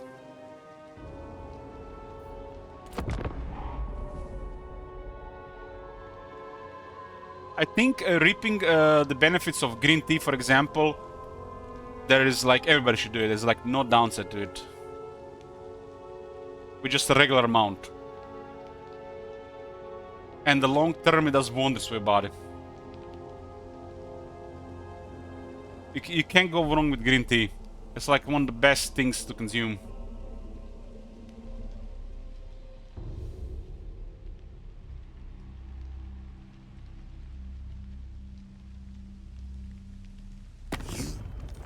Like whatever you can handle on a daily basis, that you can just reap the benefits over time.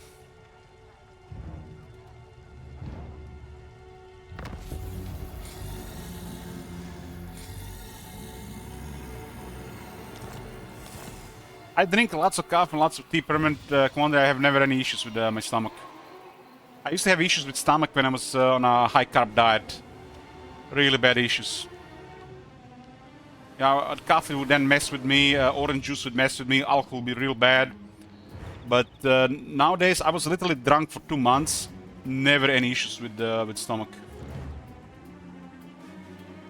I do consume like vinegar on a daily basis as well. And I'm on a low-carb diet, so this could do something with it. I think sugar is the worst thing for your stomach. You think again? No, I'm just talking from before. I've been sober in over 2 months.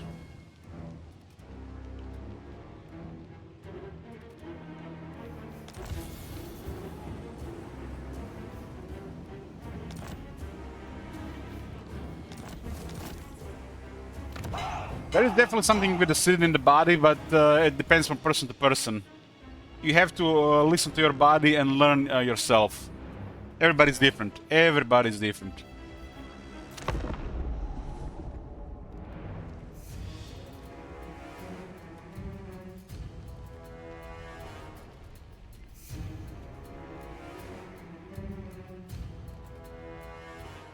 When I was really overweight, over 130 kilos, I had issues with stomach acid.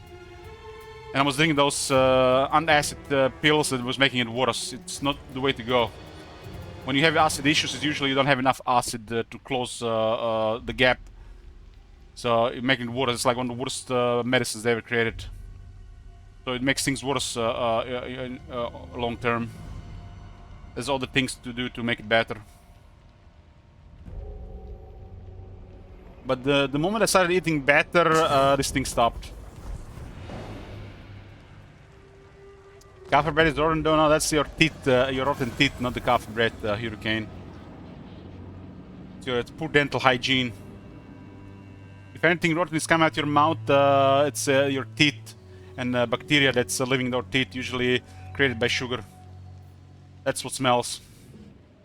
When carbs make contact with your teeth, they create bad acids, which feeds bad bacteria, which cause your teeth to smell and go bad.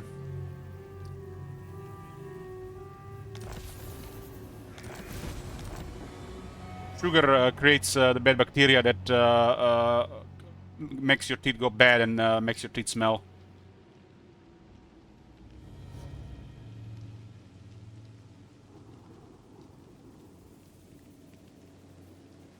It's literally like a reaction in the mouth that happens when you eat high carb food. Even the vegans have trouble with this. Even if they eat good stuff. We're not meant to chew a lot of carbs.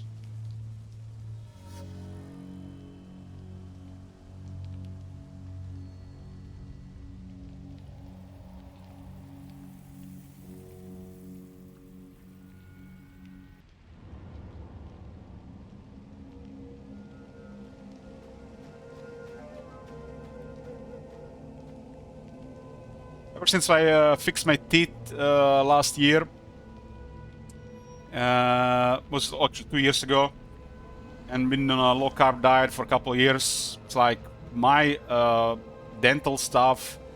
I've never had an easier time with my teeth. They're getting whiter every year as well.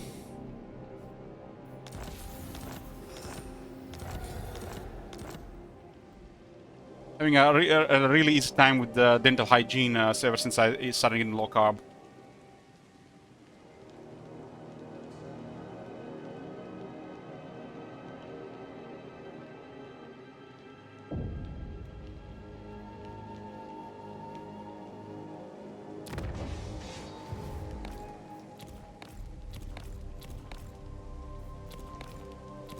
I think, me personally, this is acquired taste, of course.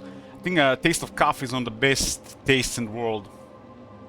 Like, I've heard about this. I'm not sure if it was like official thing or like a world survey or something, but they made the taste of chocolate, mayonnaise, Coca-Cola, and two more things like a top best flavors of taste in the world. But it was chocolate, mayonnaise, and Coca-Cola, taste of cola in it. It was like two more. Don't even remember what the remaining two were. That like makes they're like the base taste. I don't like disagree with it. It's like the all like processed stuff. Well, you know, it's definitely. I mean, mayo is amazing flavor. Chocolate is amazing flavor. Cola has one of the best flavors. The reason why it's so popular. But to me, like the taste of coffee is one of the top flavors. Outside coffee, for me personally, is a taste of meat. Like nothing beats meat. Meat is by far like the best taste flavor. Like it's your, especially when you're hungry, your body tells you it's good, and you want to eat it. Like the taste of meat, nothing comes close. So I would probably for humans, like the taste of meat is like second to none.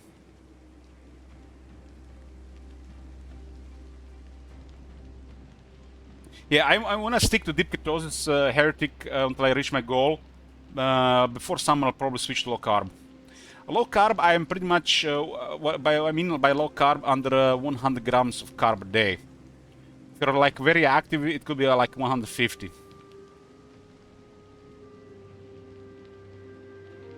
But I mean, I think low carb is under 100 grams if you're active, 150 if you're very active.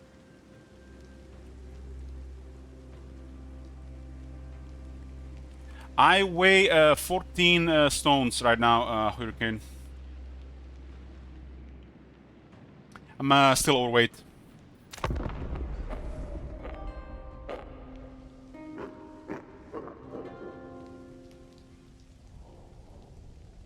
I notice I feel the best when I stick to in deep ketosis. It's so much easier to control hunger, and I eat less, and it's cheaper, especially if you're overweight. But as you get back to like a regular weight, eating twice a day and low carb seems fine.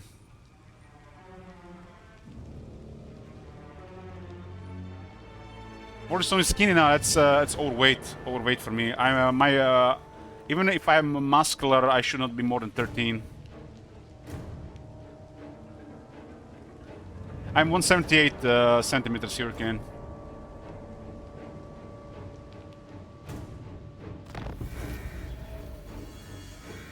Portland is skinny. Well, that's because the United Kingdom has ruined their health. They're the fattest and unhealthiest nation in Europe.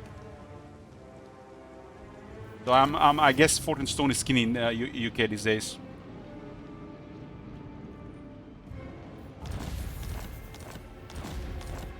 Oh, High King has won.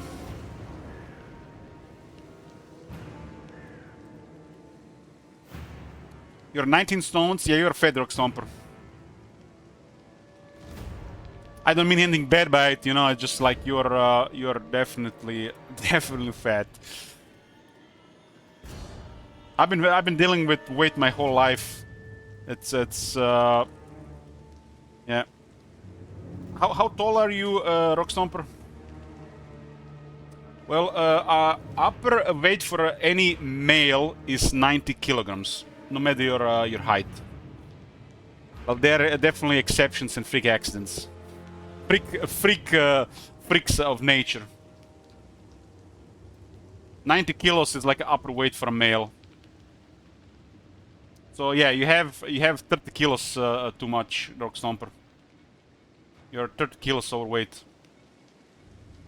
You have a good height, but your weight is terrible.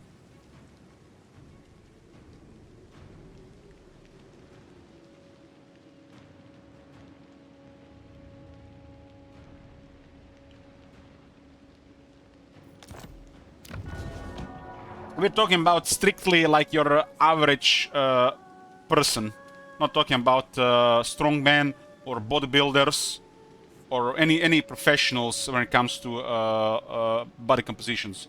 90 kilos is upper weight for a male.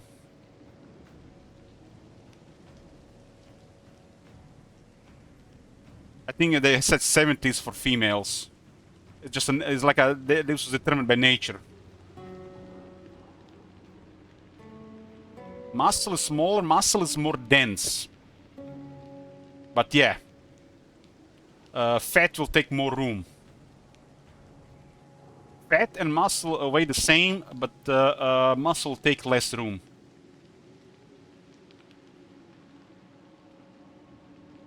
My weight can go up down a stone each week. That's because of salt and carbs. When you eat a lot of salt, your body can retain a couple of kilos of water. And when you eat a lot of sugar, your body can retain several kilos of water. If you overconsume salt and sugar, your body will fill with water, and it will be literally in your kidneys, in your organs, in your skin. Will be a lot of water. First, your muscle and liver retain water because you're consuming a lot of sugar, glycogen. This can be a couple of kilos of water. And then anything excess, if you're consuming too much food, is in the skin. So you can easily have over 5 kilos of water if you're eating a terrible diet. While having extra water because of salt is normal, but if you're over-consuming all the time salt and sugar, it's too much water and it's causing health issues. It doesn't happen overnight, but over years it's pretty bad. So overweight people with a bad diet can have additional over 5 kilos of weight just in water.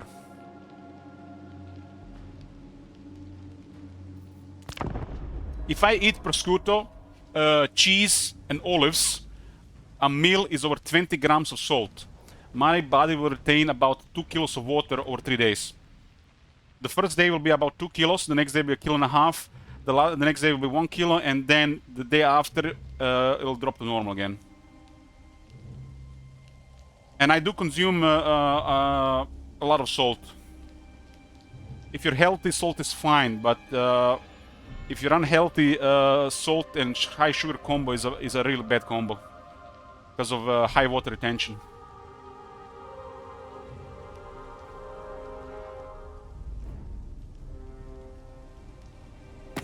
They demonize salt, but salt is one of the main nutrients in the body after water. But consuming too much of it, you know, causes some side effects. But it's nothing bad unless you're unhealthy. For example, if you have some condition in your body which makes your blood pressure higher, which is a terrible thing long term, and then you consume a lot of salt, a lot of sugar, and you have to consume more water, that will push your blood pressure even higher. And that's a real bad combo.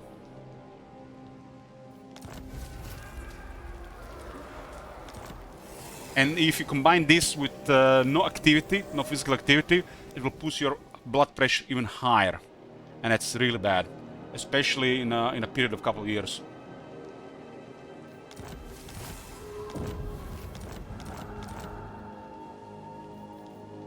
I consume, I track everything. I track everything, weigh myself, I measure blood pressure, heart rate.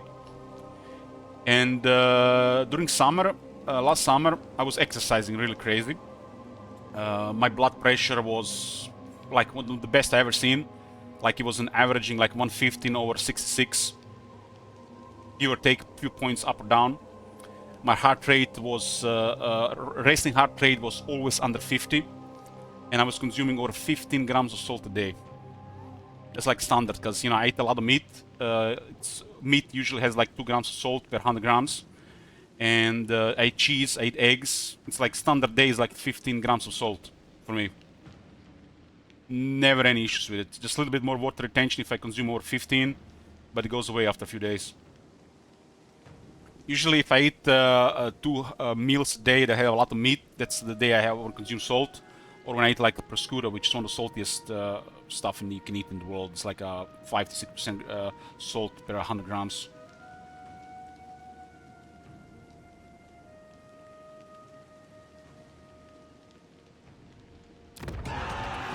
Stop eating starch and sugars, Hurricane. You need to recover your gut. Stop eating starch and sugar. Like if you have this from pizza, you've been eating this for a long time. You need to lower carbs in your diet. Eat more vegetables, less starch. Starch is flour, especially refined flour, rice, bread. Lower this and increase the good stuff.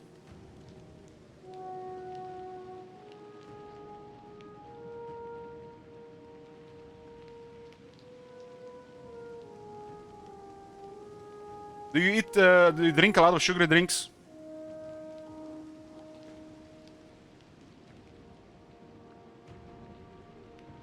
You know, like Pepsi, Coke, any energy drinks.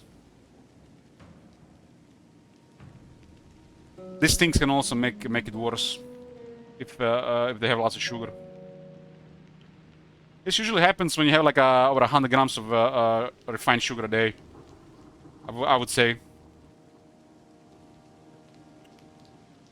During like a long period of time, it makes things worse in your gut and health overall.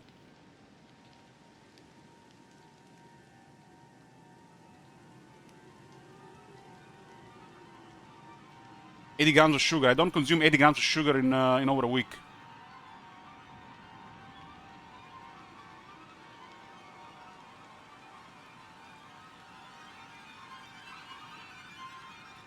Can of Dr. Pepper. How big is that can?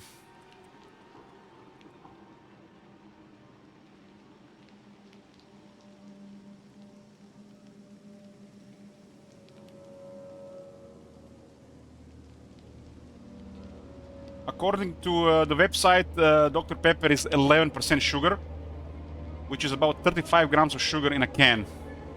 Actually, the can's a little bit bigger, so it's about 35 grams. So 2 cans of Dr. Pepper is over 70 grams of sugar. That's a lot of sugar. Like, go with 1. Go with 1. That's a lot. It adds up over the month. Let's say you drink 2 of those a day. 2 of those a day. Let's make it at 37 grams of sugar. Hold on. Let's make it like 35. 11.3, huh?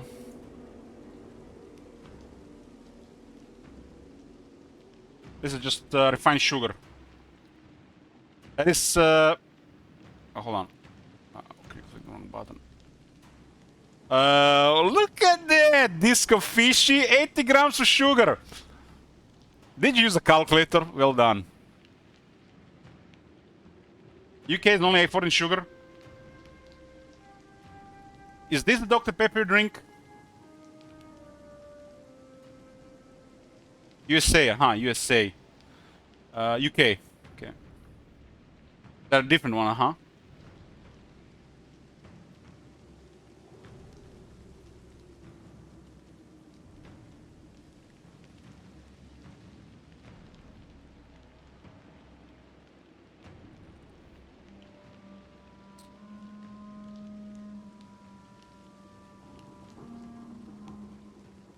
Oh yeah, they actually add much less sugar.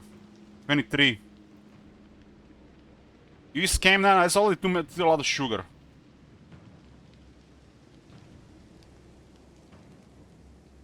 So 46 a day times 7. That is over 300 grams of sugar a week. That's crazy. Just eat some fruit, man. Eat some fruit. Imagine drinking 300 grams of sugar a week. I used to do this when I was young. Coke and Pepsi. 50 grams of sugar a bottle. It's like, can't even imagine these days anymore. Drinking sugar is really bad. If you're gonna drink sugar, make sure it has all the nutrients. There's no nutrients in there. It's definitely amazing flavor. You can treat yourself every now and then, but a daily basis on that is horrible.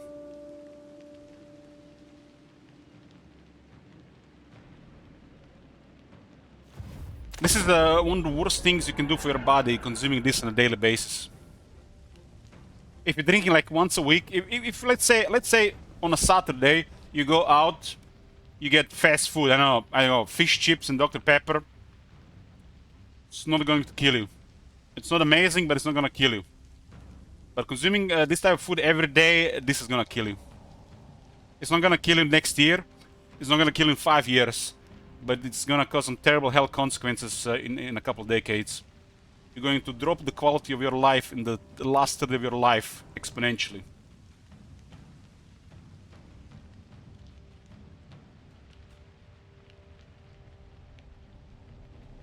This will also make you more tired, more prone to all kind of bad health conditions over time as well.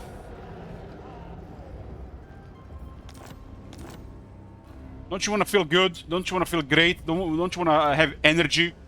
Don't you want to feel like you have purpose in life and have energy to do it? Bad diet is against this. It's just stop pleasuring yourself.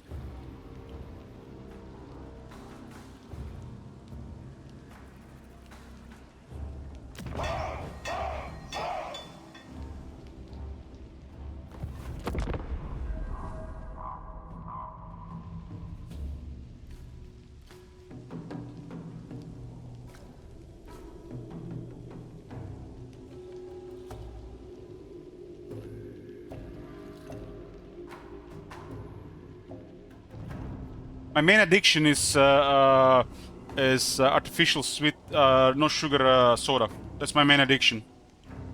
I've been clean 3 months. I could drink like a liter of Coke Zero a day. On some days, even 2 liters.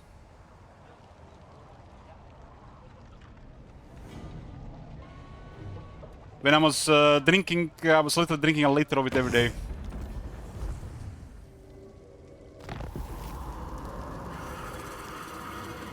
My main addiction is by far Coke Zero.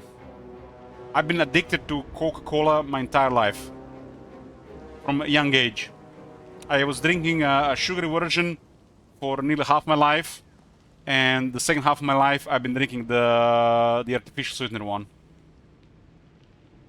While I don't really feel any consequences from it, after a week the taste gets poor when I drink so much of it, and the other food I eat, the other stuff I drink, coffee, tea,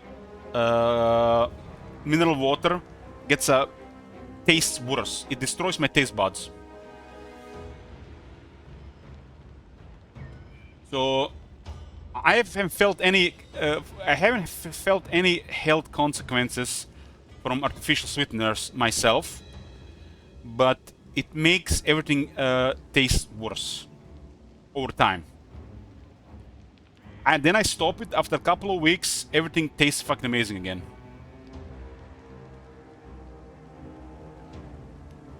And I don't like it because I love coffee.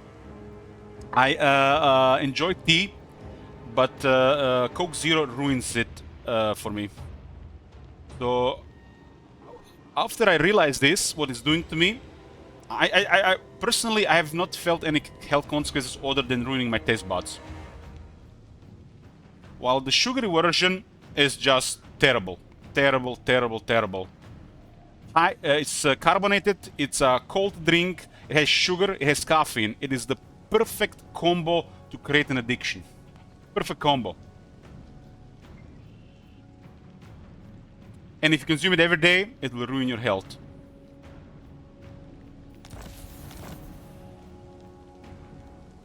Chocolate milkshake is way better. I enjoy chocolate drinks, Hurricane.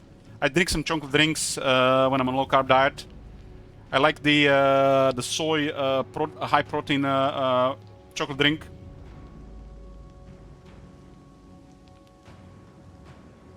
I do drink those on a weekly basis when I'm on low carb.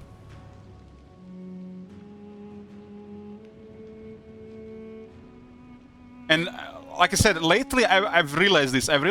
And I think unless I really don't give a fuck, usually when I'm on my drinking binge, I can easily stay away from this. It's like, if I'm sober and I'm not drinking, like there is no fucking way in ever I'm gonna eat KFC, Kentucky Fried Chicken, or drink Coke Zero.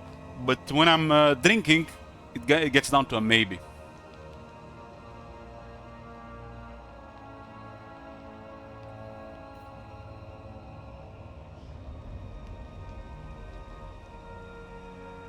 So my experience with artificial sweeteners, I haven't noticed any health issues with it personally, but it ruins other food for me, real food. The food tastes way better when you're not consuming any artificial sweeteners.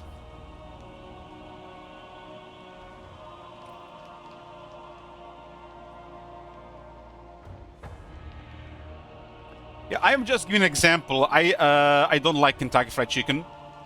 There's better foods to eat. I find it too salty. My nephew loves it though, so when my nephew wants to eat it and we walk to it, and if I was drinking, I would maybe eat it. But if I'm not drinking, I would never eat it. It's overpriced and it's too salty. Honestly, it's what is that word that I always keep forgetting? It's overrated. It's overrated. Honestly, I'd rather eat McDonald's than I eat Kentucky Fried Chicken.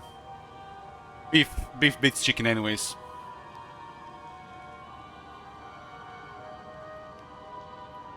Okay, turn 20. Let's do a report here. What's going on? Before we go back with the side tracking, digressing, and jibber jabber.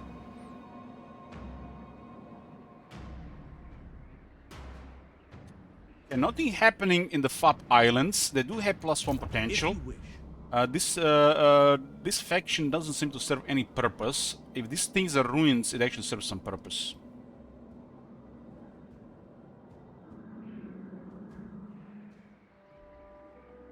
Okay, the Southern Chaos Wastes.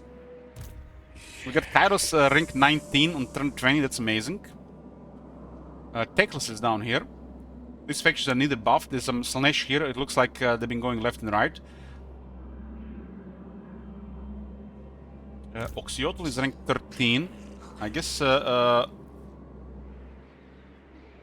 he's trying to make a move here. Kaikwasuras. The Eastern Isles, the best thing to do with this faction, my setup, is to remove this faction at the end of their turn. So in the mod you give them -4, and this all turns to ruins, and then the AI interacts with this. It's also more interesting for the player. It's worse for the player, honestly, but for the AI it's interactable at that point.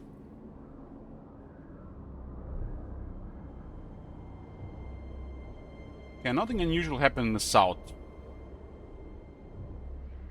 Last year we see the Scroll rank 15, not horrible. He's doing somewhat okay. The Hanon is doing okay.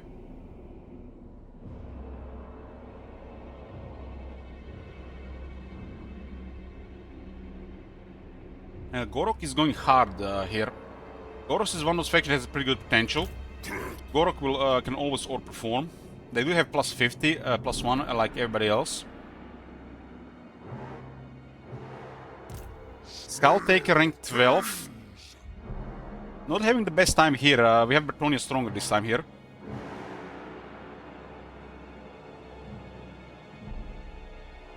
Rakar is 13. The average. Foolish request.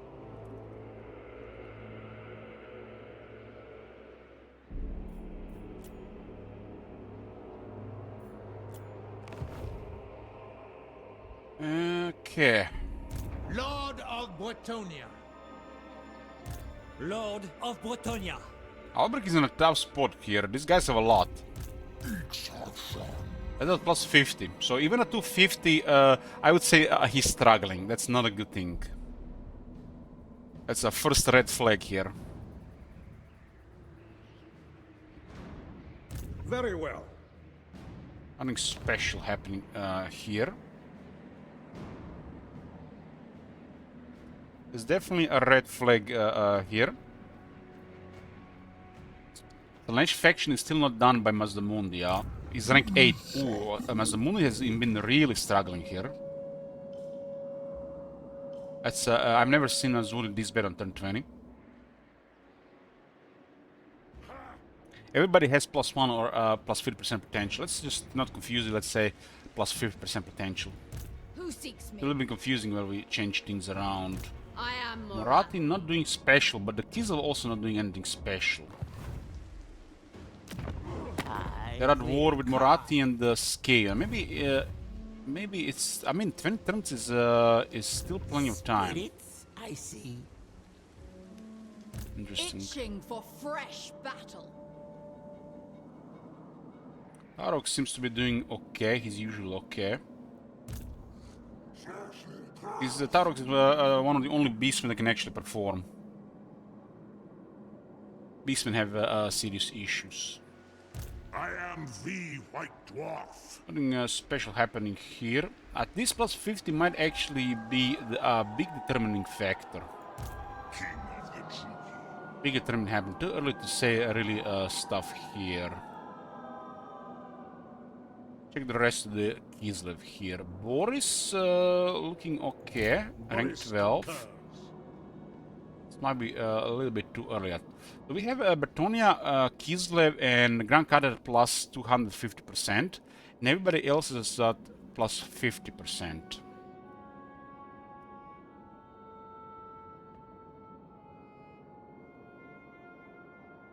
Still might be a little bit early here. Any idea how to make the beastmen dangerous in hands? They need access to more troops, better instant recruitment, and additional Hearthstone shard. They all should be doing 2 Hearthstone shard before doing a wreck in the area.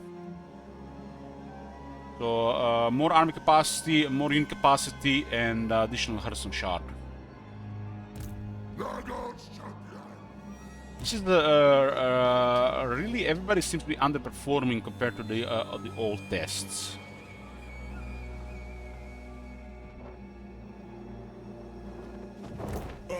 Holy fuck! What the? Did we ever even see this? He's rank 25 on turn 20. I don't think I ever seen this before. That is insane level. High rank, higher balance of power, high rank, more regiments renowned earlier. That is insane. Before we are done, He's going for the Zulahu. either I may take a liking to you or the destroyer. So Arbal is the overperformer. That is the most insane thing I ever seen in first 20 turns.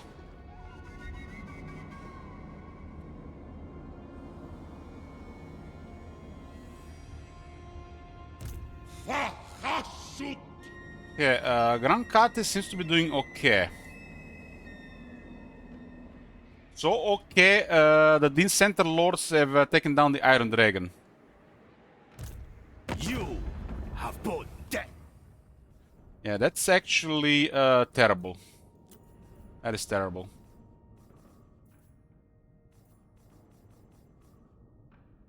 I think minor effects becoming major overall is not a great thing. This is 250 potential, that's crazy.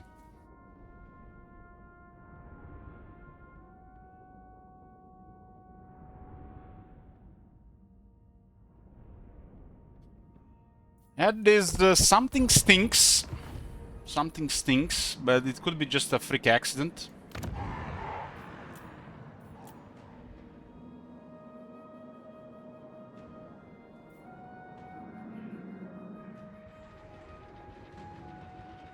Ikit Claw is still a problem for Carcassonne is a really hard position between Grom and Ikit Claw. But Luan is doing well.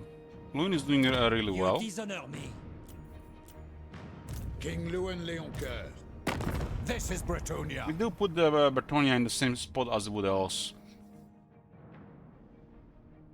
I think minor effects becoming major effects is not a good thing for this type of setup. There's definitely room for this, but I don't think it's good for these setups. Top 13, Bloody Hands, rank 1. The Greenskins are the strongest early game because the Val is the biggest power swing. Kislev rank 2, Ice Court, Grimgo rank 3, Gold rank 4, Belga rank 5, Arbal rank 6, Krogar rank 7, we got Loki rank 8, Vlad rank 9, Maming rank 10. We got Gorbert rank 11, Clan Morse Quick rank 12, and Gorok 13.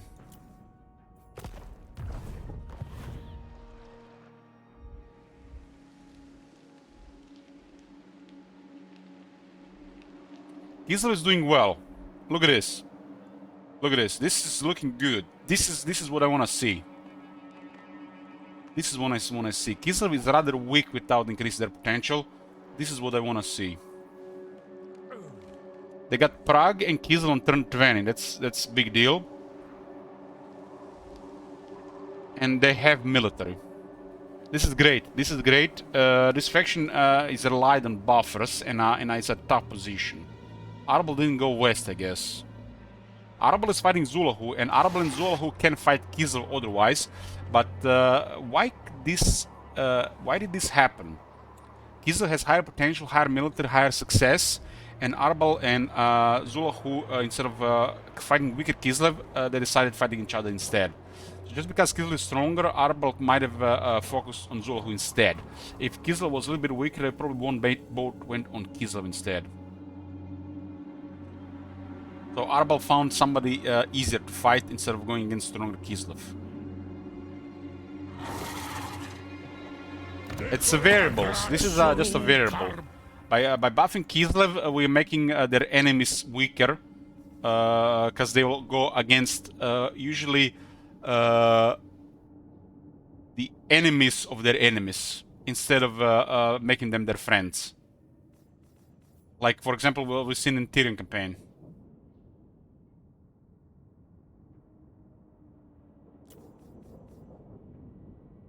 Chaos Dwarves are not doing so well. The strongest is the Zulahu, and he's been getting hit by Arabal. Arabal is very strong. Well, just seeing the first 20 turns, I think it might be even better to put them at 300%. It's too early. It's too early, but we'll see. Gorbat and Torgrim, huh?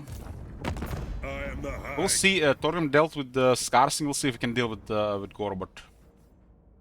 Maybe I will. It's not easy dealing with initial greenskin pressure, really. Okay, let's go turn 40. This is a little bit surprising compared to before, but it still might be early.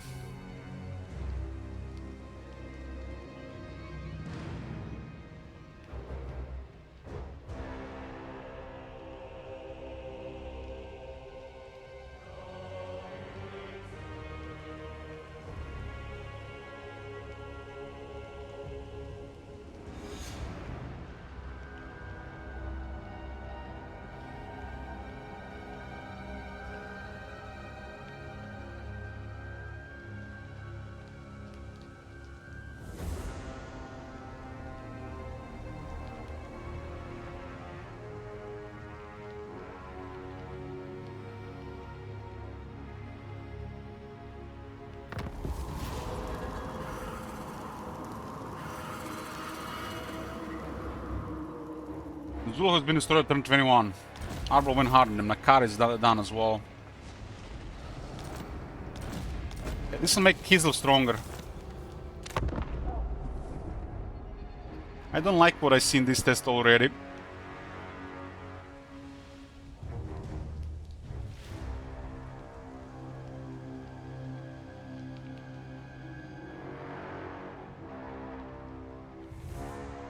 There's definitely something more than potential at work for a lot of factions.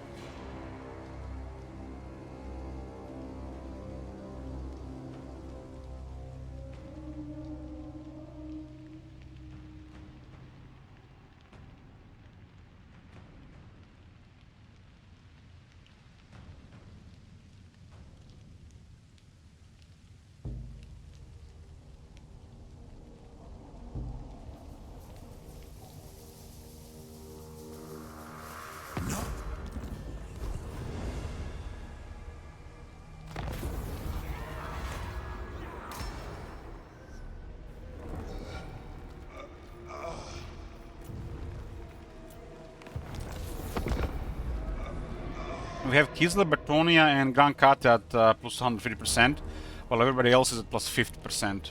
So they still have advantages plus 200%, which is 400% in the Shroud, which is crazy amount. But way too many variables.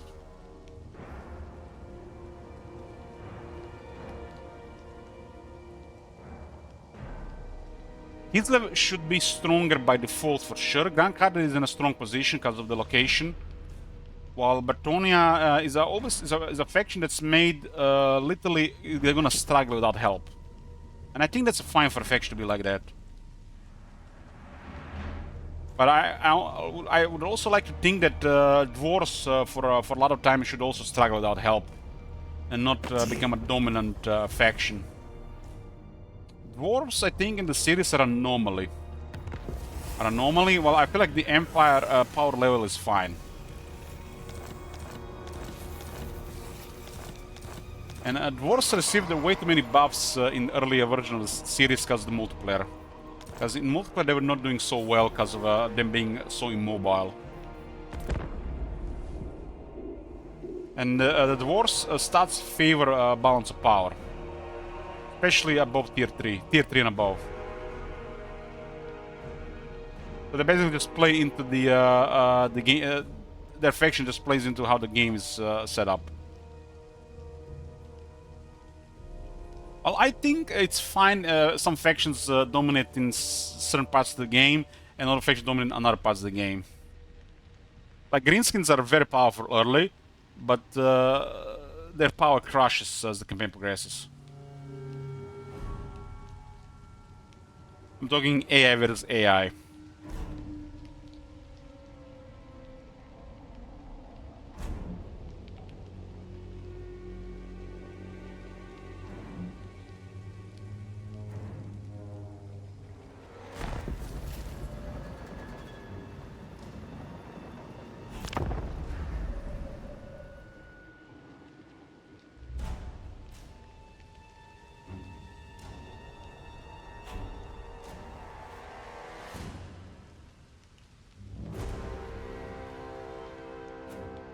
Hey, Dino. January is mostly going to be VODs, I feel, Dino. February, no VODs, and other part of the year depends if I'm not on the PC. Might be mixed. I haven't been really at home or PC much in the January. And usually go crazy in December, so the January really needs to be off.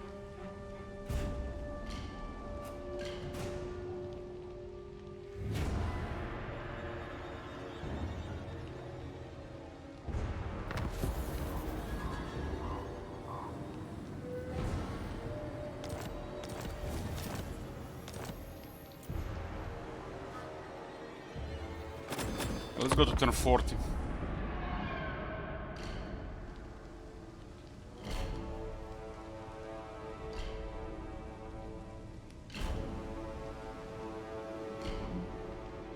Did you draw somewhere?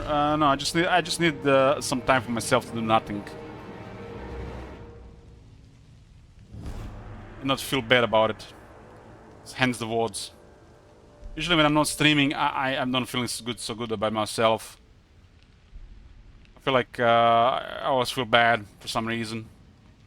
I guess I'm just got too used to it because it's been all I did in my life for the last third of my life. Or a quarter of my life.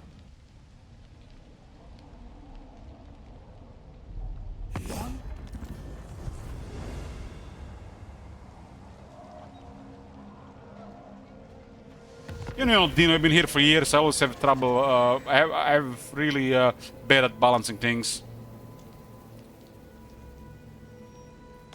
My real life is not any different. This is why I'm trying, you know, to take Sundays off. Sundays off, do next to nothing, and January in general. Just because December is always crazy. I think everybody should rest in January, man. We, you know, humans are part of the animal kingdom, and the animals' biology, evolution, is created for winter to be chill times. But we have literally created winter as any other period of the year. We work, we don't rest, and this is why it's causing issues with people. People really need the periods of the year when they do nothing. Hence the winter depression and, you know, feeling bad over the winter. Winter is for taking times off things, not just work like every other season. And I always felt this in the winter, especially January and February, pushing it, you know, post-December.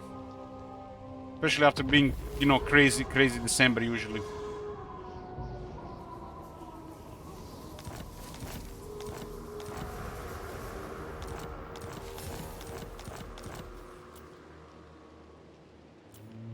But we've created a society where you just have to go. There's no stopping. I imagine there's a period of a year where there's very little happening. Like the capitalism would not allow this. People not working for a period of time, taking times off and stuff, you know. The world will literally stop working, and the money issues would have been really created. Usually just for the rich people.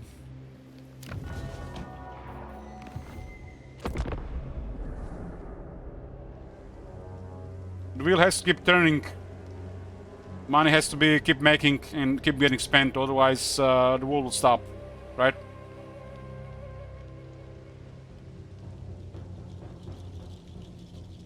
There's literally the systems of human society which are reliant upon us working all the time, as much as possible, and spending money, either for food, for bills, for medicine. The more, the better. But there are also parts of this society which benefit too much from this system, and not really the regular people.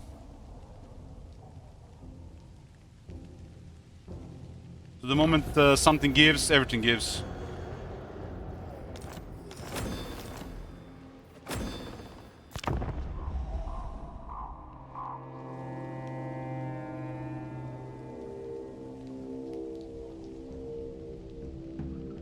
That is why it feels so nice if you achieve a position in life or a place in life where you are not part of this system.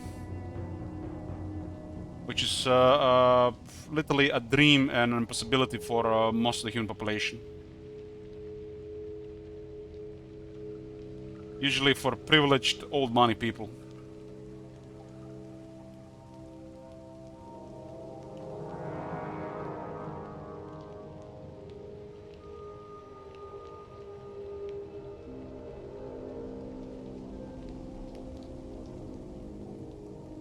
Not.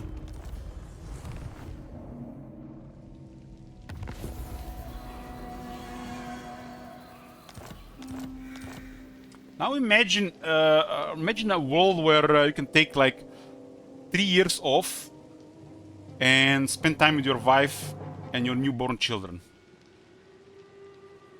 Instead of just keep doing everything you've been doing so far, plus add 1 or 2 kids into your life. No wonder it's the most stressful part of anybody's life, raising children, and no wonder people not having children anymore. It's literally impossible to fit children into people's schedules anymore. And if the people try to do it, and they have the willpower to do it, it eventually just breaks them. It's just like it's so incredibly difficult raising children anymore, or planning children, having children, especially having more than 1 kid, while maintaining your life's current pace and adding children in the mix. But imagine you could take 2 to 3 years off, getting to those most stressful early years of their life, fortifying your relationship with your wife and the children at that stage, instead of just keep doing what you've been doing the entire time and finding time for your children. It's insane to just even think about stuff like this.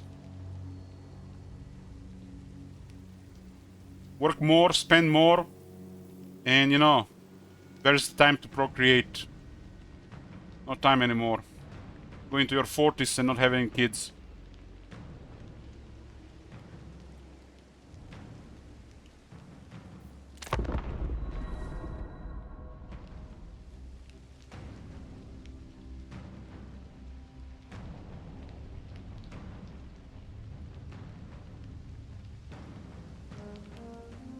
I find it like for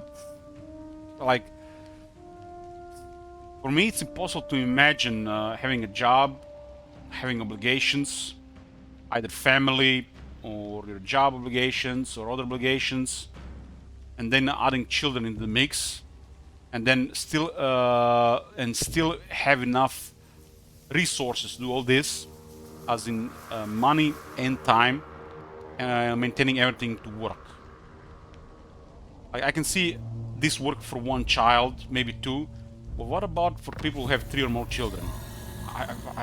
This seems like impossible anymore. Literally, people who have 3 or more kids these days, in this day and age, are sacrificing themselves. They're sacrificing their lives, their time, their money, their resources. You know, they could see it like this, they're doing it for themselves. But the only thing who's going to benefit from this is going to be the government, most likely. You're not going to benefit from this. And when you think about it, why get 3 children? Why not get 6? Why not get 9? Why not get 12? When it's enough? Why you need to get 3? Why not get 6? Why not get 9, right? Nobody really benefits here. You might find this as a new purpose in life. You might find reward in it. You might think you might feel good about yourself, and if that is the case, amazing for yourself. But you're literally sacrificing a good part of your life, not for yourself, but for the society and the government. And if raising children does not make you feel good about yourself, then it's worse. And I believe for a lot of people, raising children, they don't find it rewarding. They don't feel good about themselves. That's how it should feel like. It should feel like you're doing something good. You bring life in the world. You should feel good about yourself. You should feel rewarded for this. But in the society and the government just doesn't really support you in this thing. You barely get a resource for yourself, and it's just at that point it just becomes a sacrifice.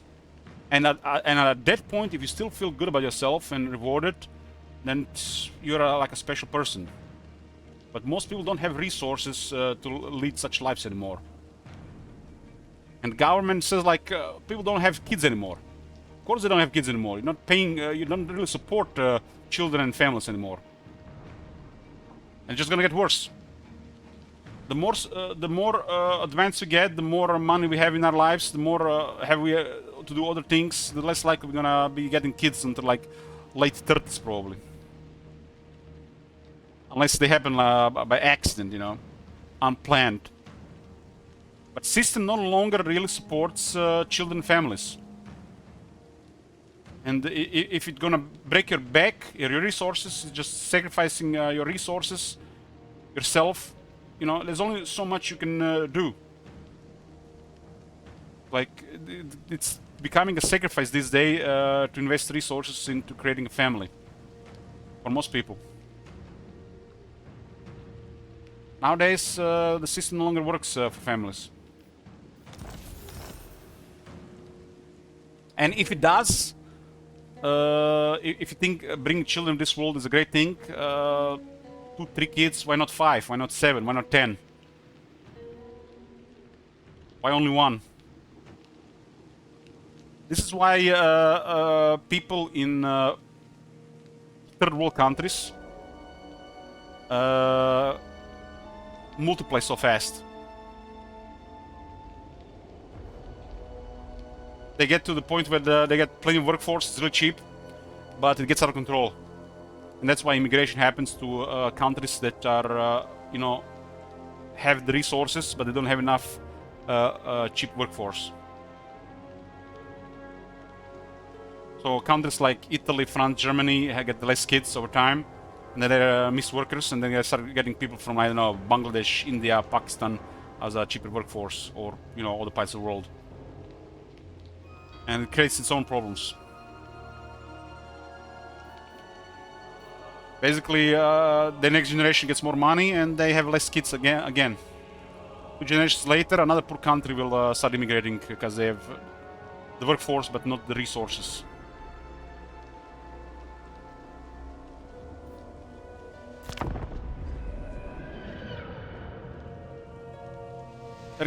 Every country will get to a point where the immigration will get lower and the local workforce will get expensive. Just because the quality of life has increased too much. And there are always going to be jobs, low-paying jobs, low to mid-paying jobs, which will require a cheaper outside workforce that are going to be beneath the education and the standards of your country's way of life.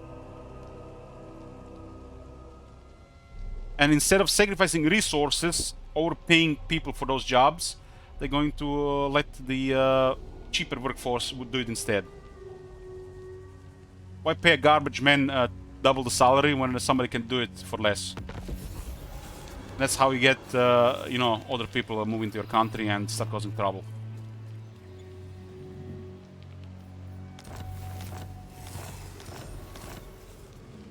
And this problem is really connected with the families. Families and kids anymore. It's like, it doesn't work anymore. country should have a high standard of life, and every part of the country should be have enough to for that life, enough to have their own place, apartment, house, food, and the disposable income. Like, look at the Scandinavian countries. They know what's up. Like Norway, for example. If the entire world was like Norway, it would be literally paradise. But we are still trying to close gaps between continents which are almost a century apart.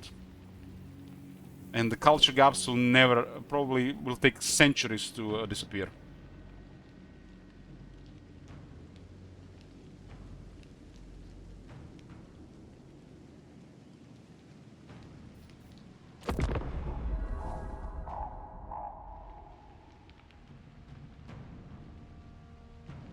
I was watching some documentary in Norway, and this English tourist guy was having the show, and he was he hired some boatmen to teach him to show him how they fish salmon there. And the guy rowing the boat had to do it upstream because that's how they fish the salmon. The English guy asked him how old is he, how he, he's doing so well.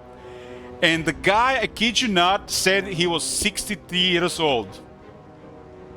He looks like mid-30s.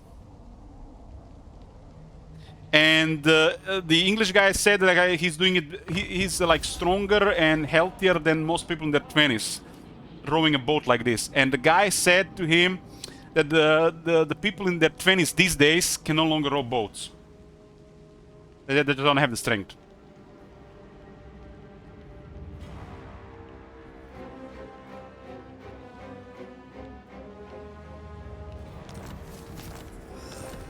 It was not a joke, he was serious about it.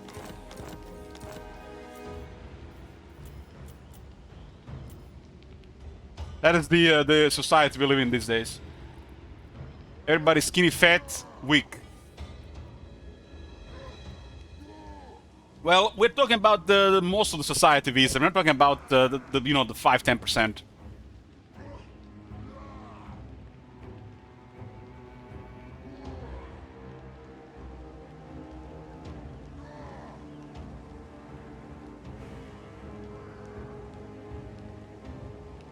Skinny fat is the new thing. People have clothes on their body, they look skinny, but when they're naked, like in the swimming suit or something, you can see like they're fat. Like there's no muscle in the body, just all fat. Pre-diabetic, high carb diets. And they're skinny. With lots of fat.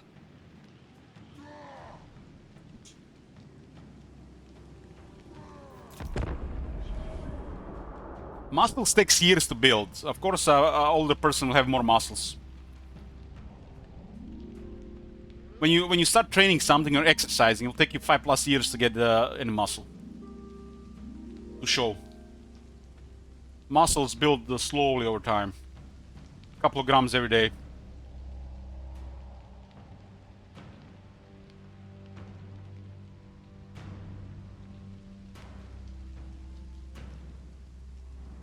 Requires a lot of discipline and work to get a muscular body.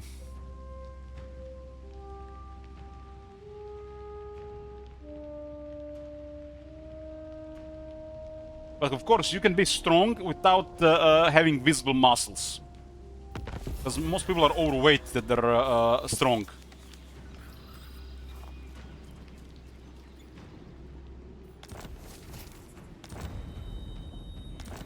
We got Bellegar here. Let's go turn 40, see what happened.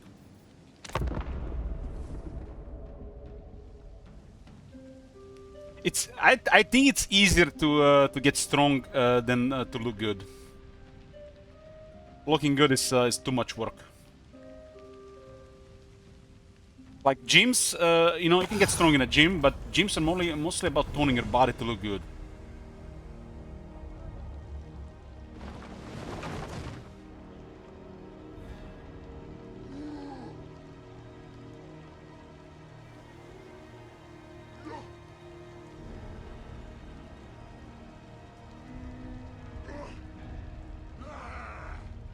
Do you know, Hurricane, what is the best way to gain mental strength?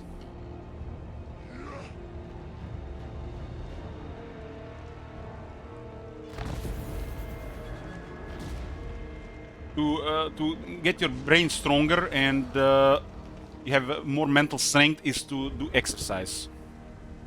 The brain gets stronger and better with movement. Your brain can never get stronger without you doing movement. When when you're doing movement, your brain sends signals. And with your brain getting signals back, it's how the brain gets healthier and stronger. This is why physical activity, in schools, it's still an important part. It's not about getting muscles or losing weight. It's about improving focus. And you will never get really this thing without exercise. You need some physical activity repetition to improve your brain. And everybody who does exercise does better with gaining knowledge and studying. They did a study where they had a bunch of kids run every morning, and all of them improved by 1 grade.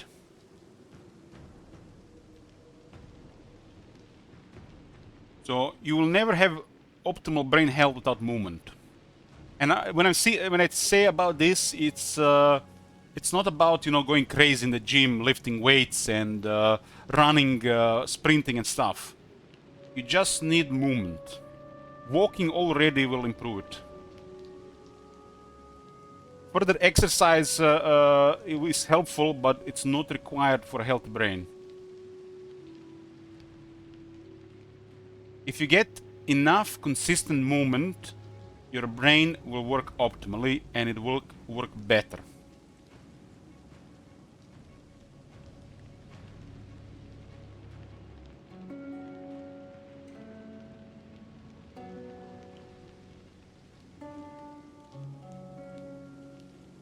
Ideally, you want a job that has physical activity. If your job doesn't have physical activity, you must find time for physical activity. It's mandatory.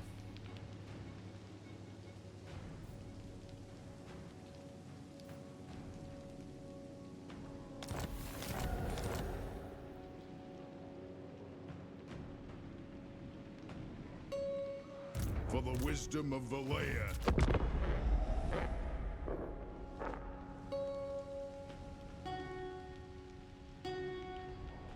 Arconus, it's not what I'm talking about. I'm not talking about you getting smarter. We're talking about brain health. We're not talking about intelligence here.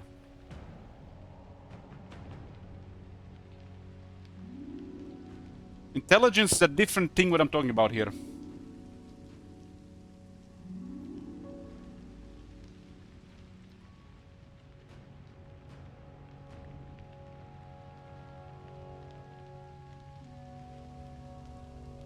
You guys confusing this. We're not talking about intelligence, we're talking about brain health.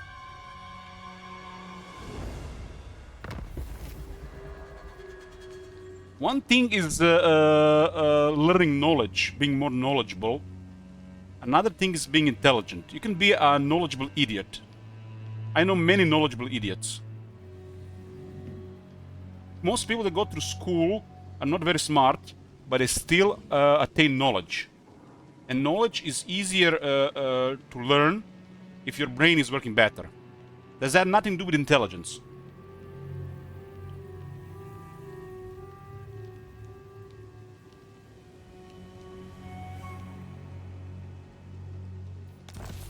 You're confusing it again.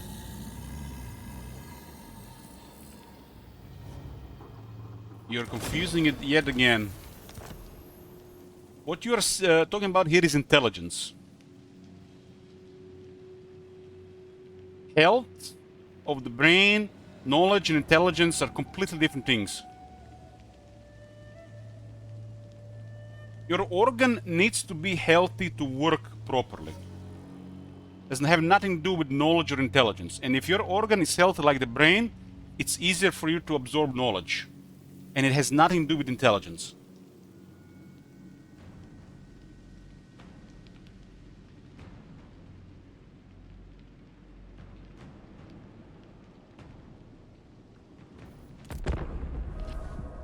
If your brain is working properly, if you have a healthy brain, if your heart is brain is growing, you can make easier, new connections.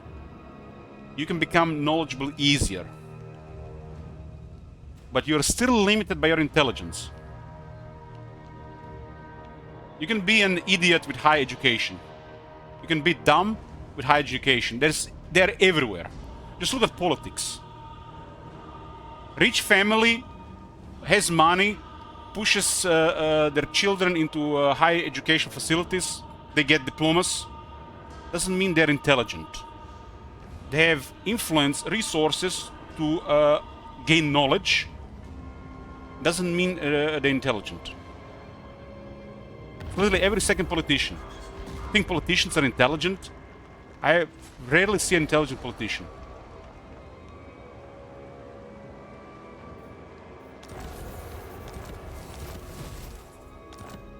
Forcing a high education on rich sons and daughters, they don't have to be intelligent, but they can still attain a diploma in something.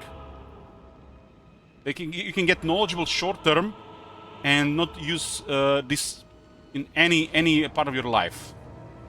You don't need any intelligence for this.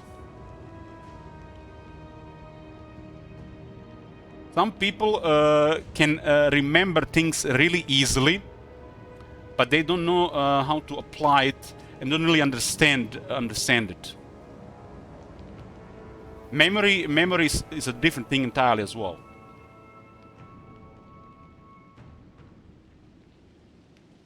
So having your brain work to the best of its capability to attain knowledge easier, this is connected. So if your brain is healthy, everything else in the body works better. Your body can get bottlenecked if your brain is not working optimally.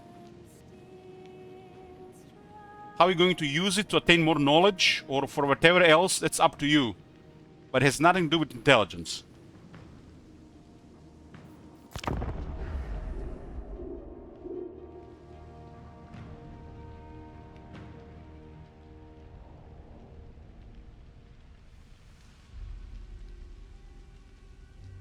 It's a mechanical thing in the body.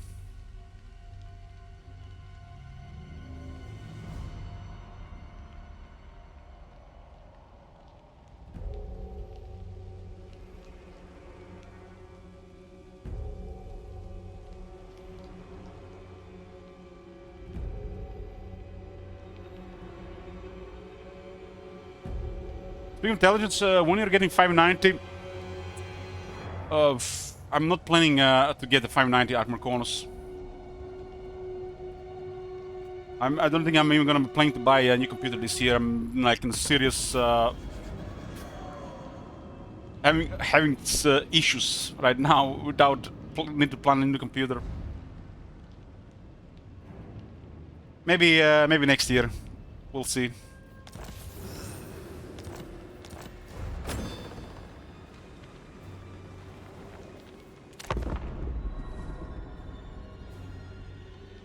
It's about health, little Shpardo. It's about health. But in the human body, if you don't use something, it will degenerate. Like old people are the main example.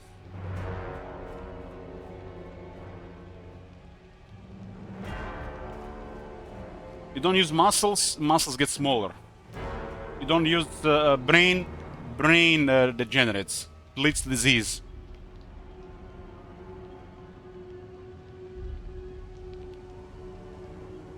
And using your brain is not about learning new things and doing crossword puzzles, learning a new language, well, that can, you know, be beneficial. It's about something entirely different for a healthy brain.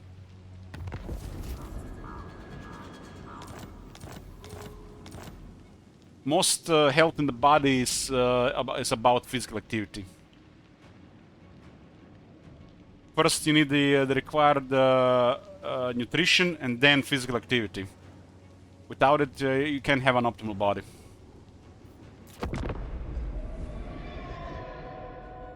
Your body will not improve things if it doesn't have the resources or the need to improve.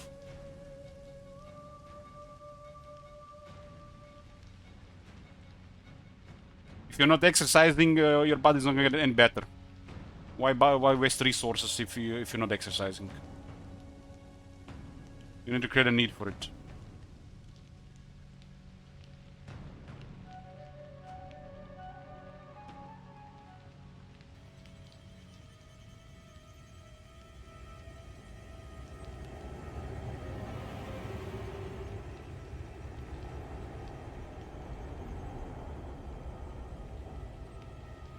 Look at Markonos, man. I didn't know Markonos you were this knowledgeable. Markonos has knowledge, intelligence, and even some wisdom. It's like, listen to your elders, people. I think buying the new series of NVIDIA graphic cards the moment they're released, it's a terrible practice. Terrible practice. And I really hate the idea of them half-assing technology just to get that initial boost in sales. A lot of the graphic cards, especially since the 3000 series, especially now 4000 series, are already top-tier hardware. There's no point buying the 5000 hardware. It's just dumping money. Unless you need it for work.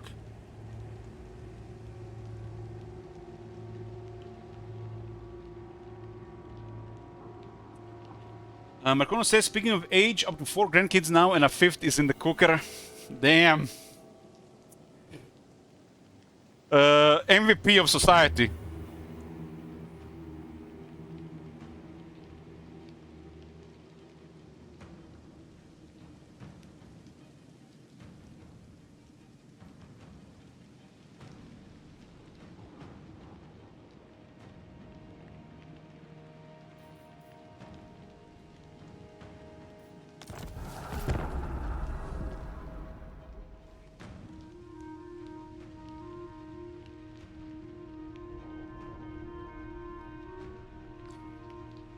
On the settings I'm using, I can definitely use a little bit more performance, faster hardware, but it's not required.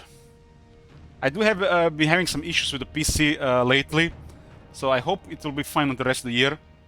I don't really want to buy anything soon.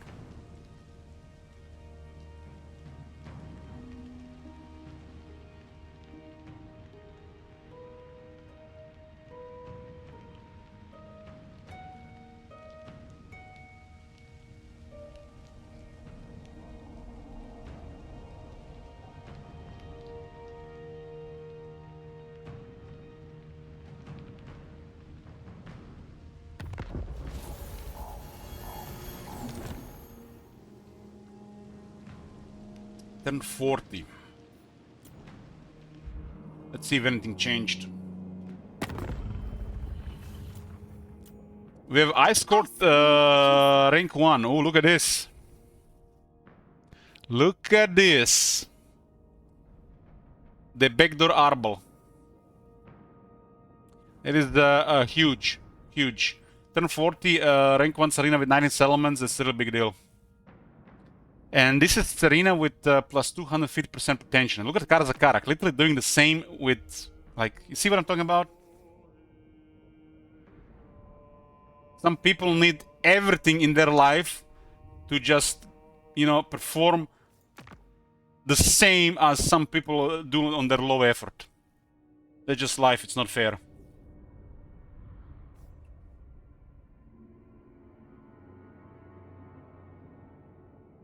All the kills are being buffed seems to be a pretty big deal.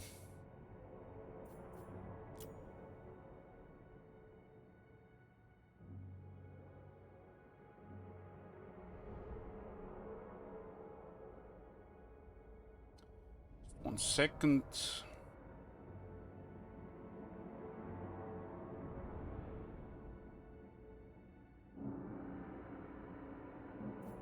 So Karazakar is rank 2, Goldtooth is rank 3. No allies on Goldtooth. Karazakar has also no allies. Kislev no allies, 40 turns. A little bit unusual. Taren is rank 4 with 10 settlements. Ultron pretty much standard. They're looking at the other stuff now. Northern provinces, Grand Kate is, you see, all good for most parts. It's still a little bit locked around.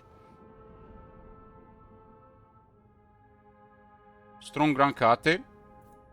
But they were pretty much doing the same with less potential. Tyrion has no enemies. For some reason. But a little bit quiet here considering it's turn 40. 5 feet potential. Heed my hexes. Mother Stanka has destroyed Moratti. And she's invading Ultron. That is very unusual. But potential at work here. You can see clearly working here. So Tsarina working, Mother Stanka working. Kostaltin working as well. Although he has a little bit fewer options. Especially minor factions doing stuff on his border as a buffer. Otherwise he might have had all of Norska. So it works well on the Kislev.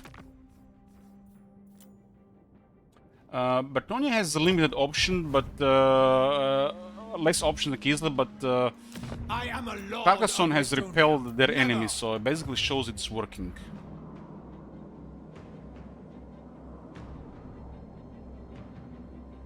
It's working on Bertonia as well. Way better than the last time. And you can see Albric is here, even Gimp Albric. Only the finest. Honor before. Okay, this is definitely a big improvement. And keep in mind, everybody has 50 extra. The dwarves are just dominating. Karazakarak. Just because the Karasik lost. I'm kind of surprised Vlad is still around. I think he's on his way out. Rank 30 Vlad on turn 40 is crazy. Plus, with potential on other faction is also a really big deal. If we just gave 200 and 250 to the select factions and everybody else 0, it would have been way more one-sided for the select factions. But I think getting everybody to a legendary buffs is more important. Rather put the guys at 300.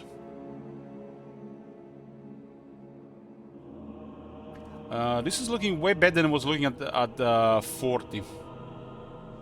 We ought to definitely remove Morgul from the game, and Tor Elasor, and these guys.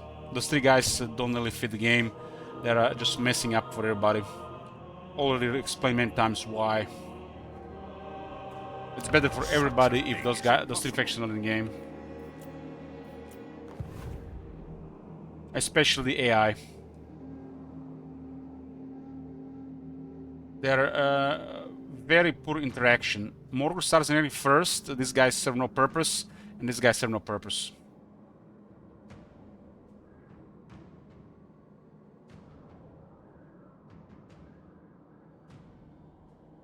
Removing the rogue pirates is also a pretty good thing. Probably in a standard campaign. They're basically just a snack and annoyance for the player, both positive and a negative thing. They don't interact with game. We can just at the start of the campaign just turn off Fog of War, delete all the pirates, and remove those 3 factions, and that's how we play every campaign. It's a process to start a campaign, but it's just a minute of work.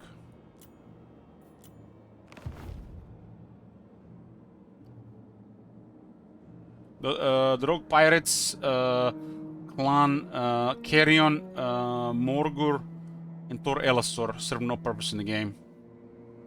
Can be removed at the start of every campaign.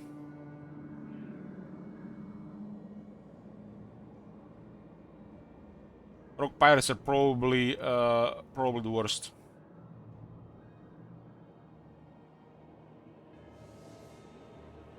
because they have no interaction with AI. It's a faction that really doesn't play by the rules of the rest of the game. Rebel song. Okay, this is looking much better than on turn 20. Let's see on turn 60. We're going to turn 80 for the first test.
Literally, if you had legend numbers, would you fund a community made DLC to mock CA?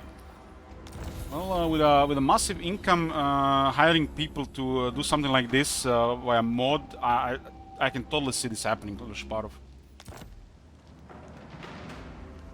I think it would require too much work otherwise. I would feel bad for other people's time.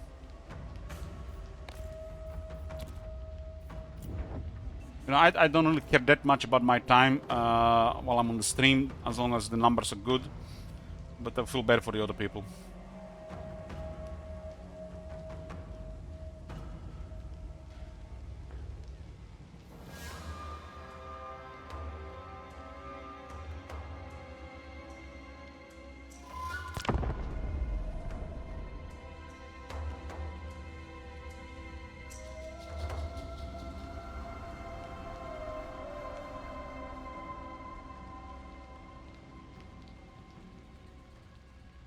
Because everybody would love to have, you know, this game being great or you know, amazing, and it's very hard to create a amazing game these days anymore without the community. Community has become a fundamental part of improving games these days. The devs can do only so much. They are not as knowledgeable, and they have really high biased input. Well, some bias is everywhere. I think the devs are have the worst kind of bias.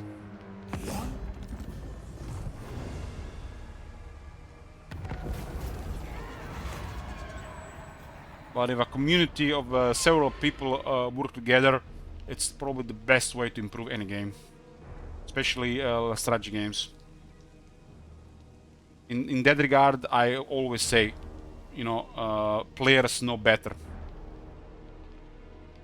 The developers are a critical part of game design and working on the new stuff, but community has become a big part these days.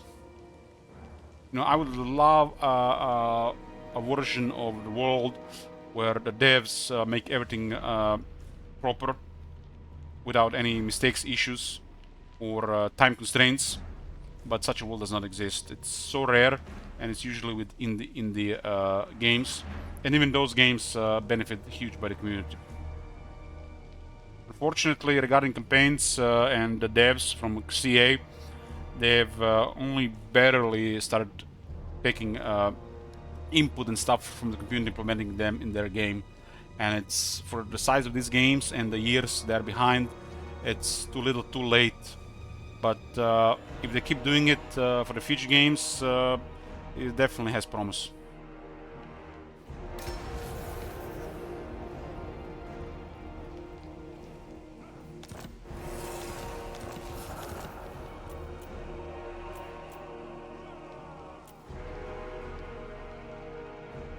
Guys, this is a company.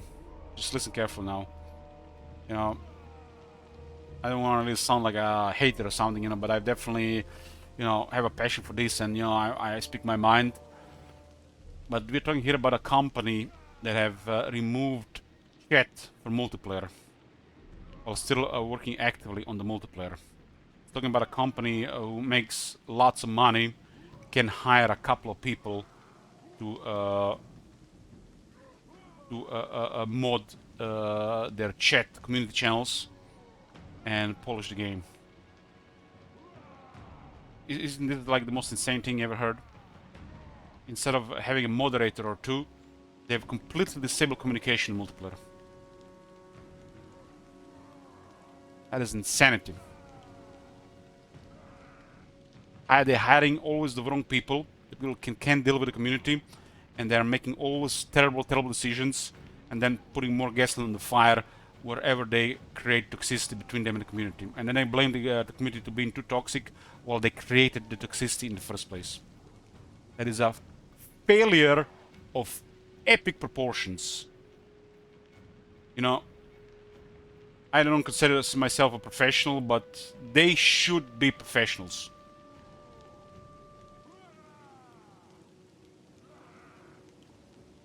Professionals should do better.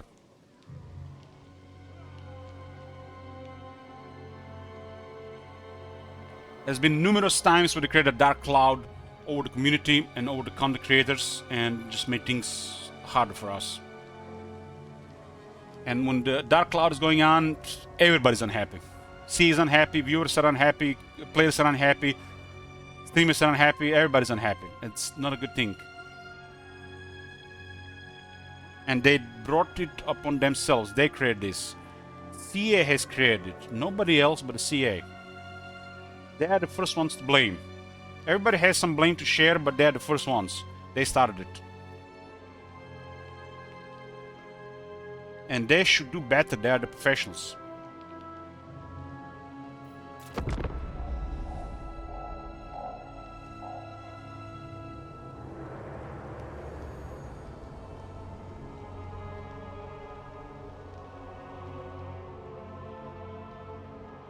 Nobody's perfect, everybody makes mistakes, but don't create a dark cloud over a game for over 9 months. That's a failure of epic proportions. In a business where they want to make money, when the people make excuses for them, they need to make money.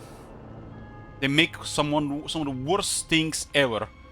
It's completely the other, completely the opposite of what you need to do to make money. And they still expect everybody to be content, play nice, and buy their products, even threatening to cancel the support for the game if they don't. That is a disaster level management. Disaster.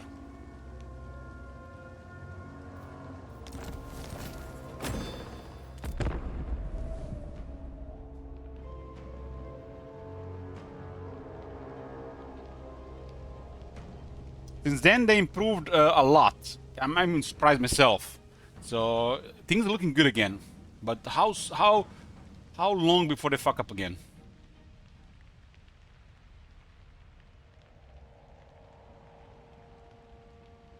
Because they fucked up and improved things over 3 times now.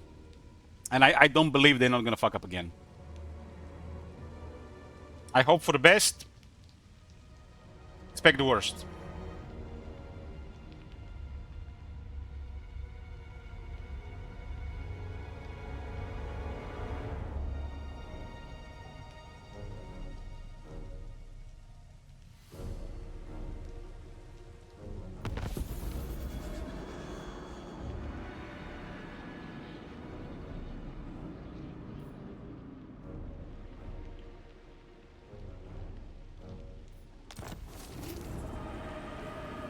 "44 turns for the warrior to go down after being AFK for over 35 turns.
Hey up.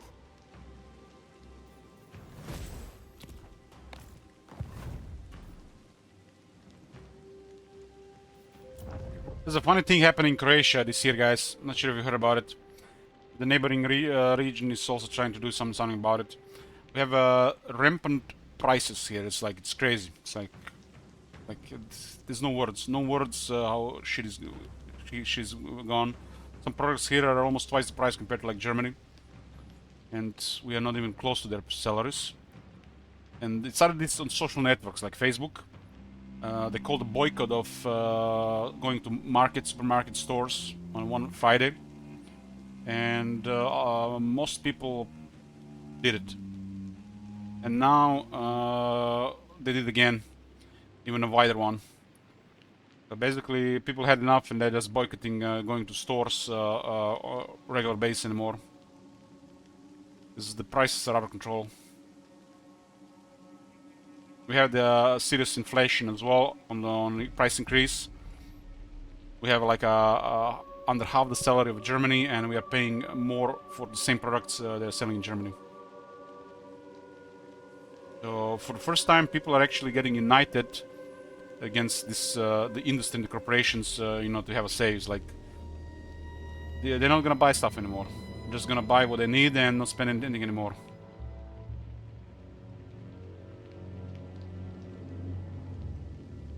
Spend less, and basically they're talking with their wallets. It's just good enough in some of the days you don't go to the store, and it's only a big difference.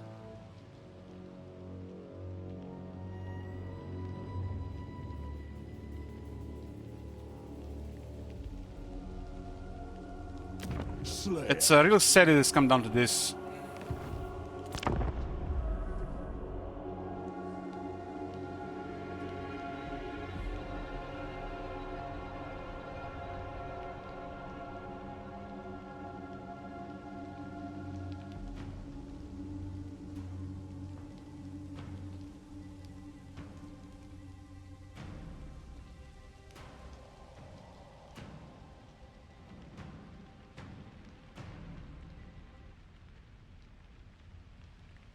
You guys talk shit about the orange man, but I'm like positive that the alternative would have been way worse, and 10 times more boring.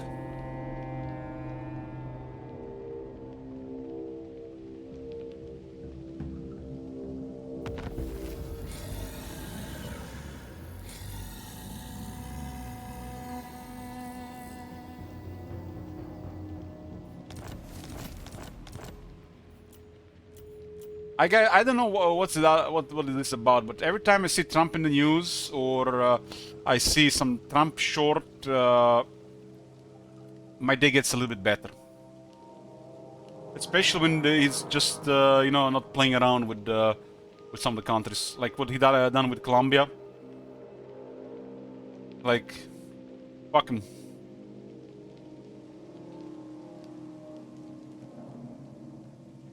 Even if Trump puts America above everybody else, which might be worse for a lot of countries, like it's you know, it's the way to go. If it has to go like this, has to go like this.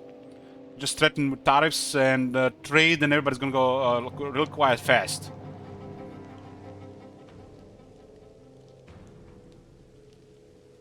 I'm already getting double taxed anyways. They might not approve the treaty until like 2032. Croatia and US signed a tax treaty 3 years ago, and I'm still getting double taxed. So I'm already in the shit.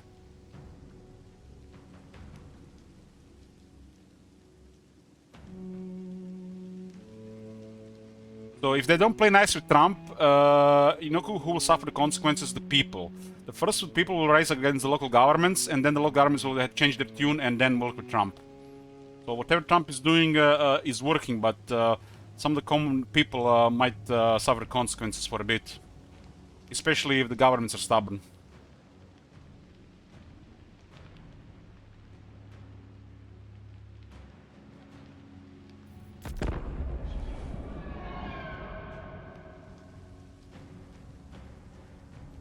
I was surprised how communicative and how open to agreements that China is. Even Trump changed his tune about China. That was the most surprising thing to me. It's like I have a little bit more respect for China after that.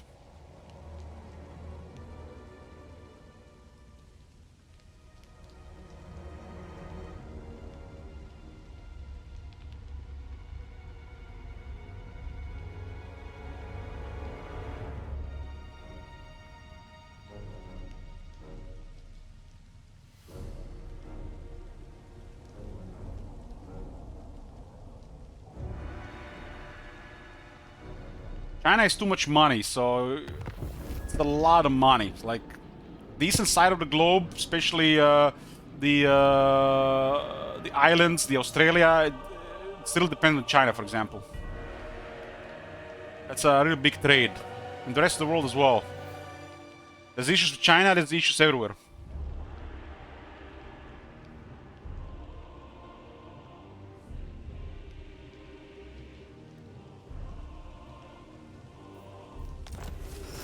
Toric's been destroyed.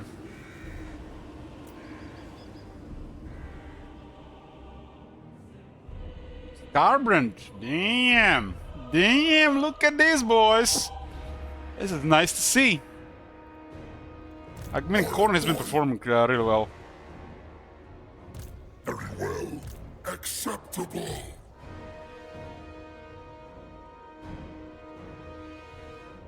You dishonor me.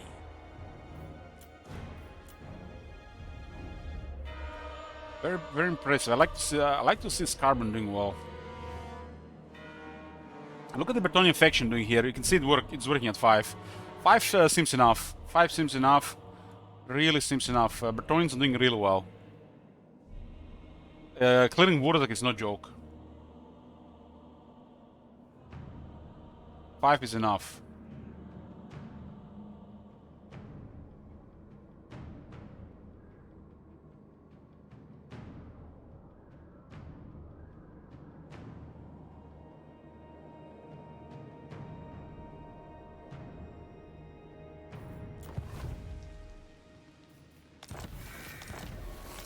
I think 6 might be too much, but one more test at least. There's a minor Bretonnian faction dealing stuff down there. I don't like this with minor factions. We're gonna probably turn it off becoming major faction.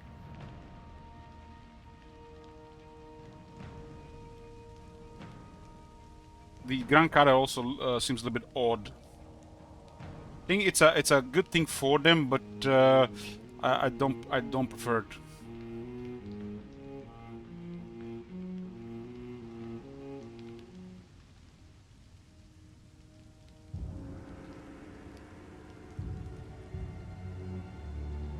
Elich, outside of Sarai, do you have any long-term goals right now? You mean like in real life?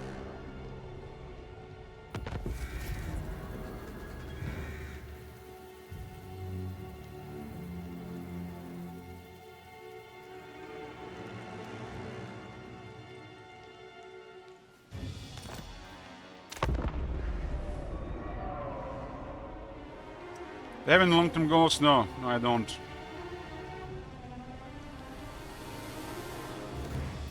I'm focused on my health, and I have some trouble with taxes. That's my main thing right now. Everything else as usual.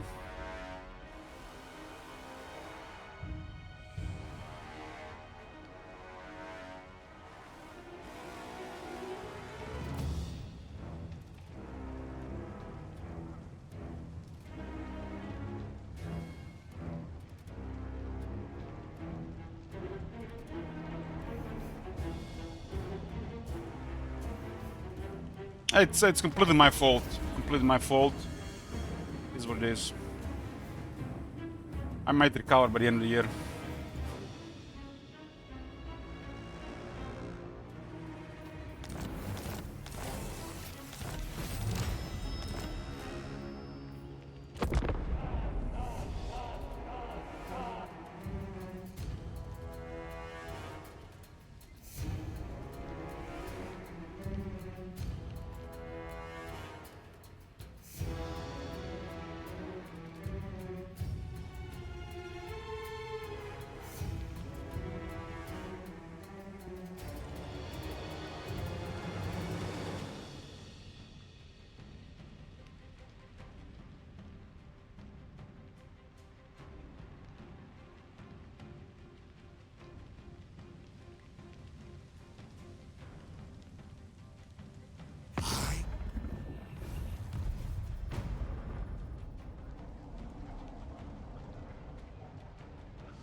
Arbal is down. So the extra one definitely made a difference.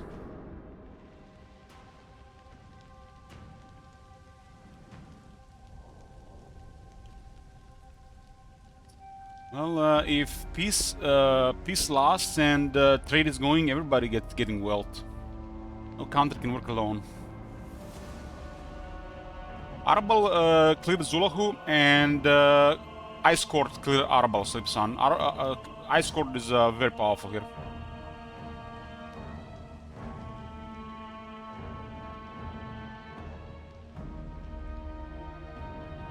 People, the world works best when everybody works together to make everybody stronger at the same time. It doesn't work when just some are getting better.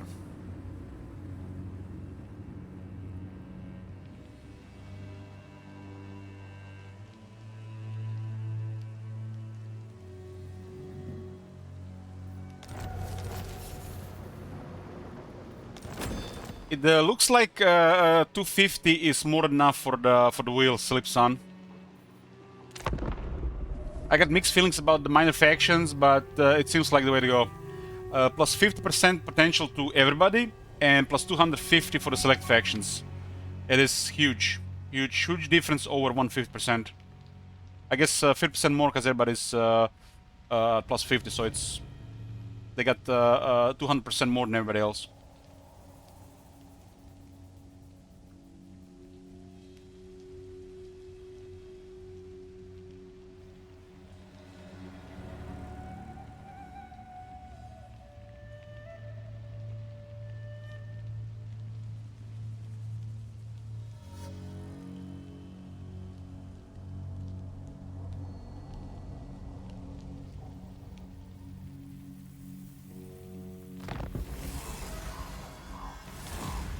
I think 1060 will paint a really clear picture about the state of the world. We might not need to even go over 60. I think at 60 or 80 is good. Do more tests if we do just 60.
I think 1060 is enough to paint a picture here. 1020 seemed weird, but it's still early. 1040 already was showing a good picture. 1060 might be the whole picture.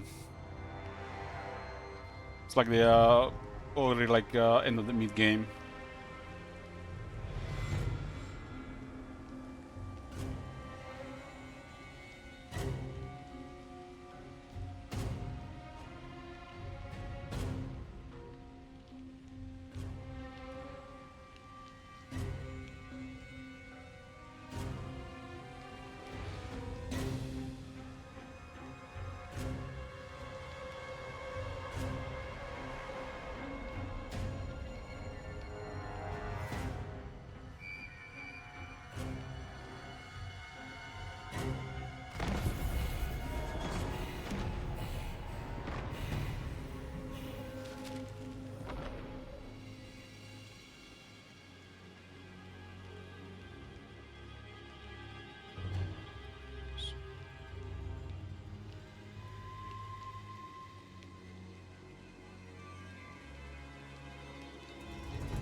New regional power.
It's like between 14 and 6 when things are really happening.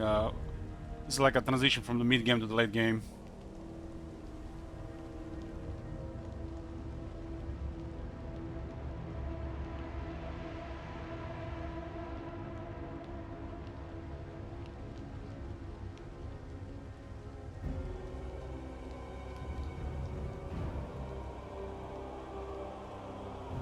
A tick.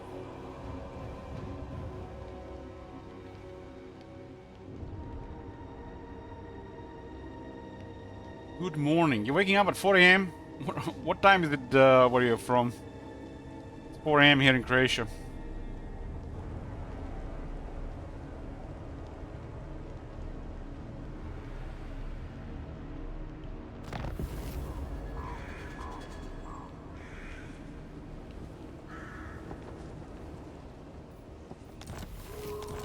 All walkers got destroyed. Yeah, looks like 9:15 Vietnam. Oh, good morning then. You're originally from there, or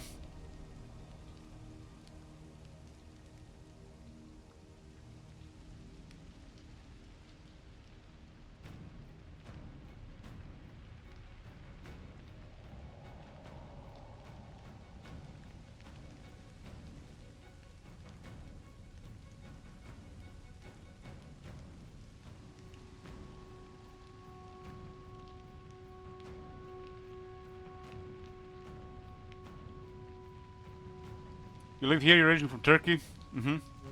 How come you end up living in Vietnam? Is it because of a girl or a job?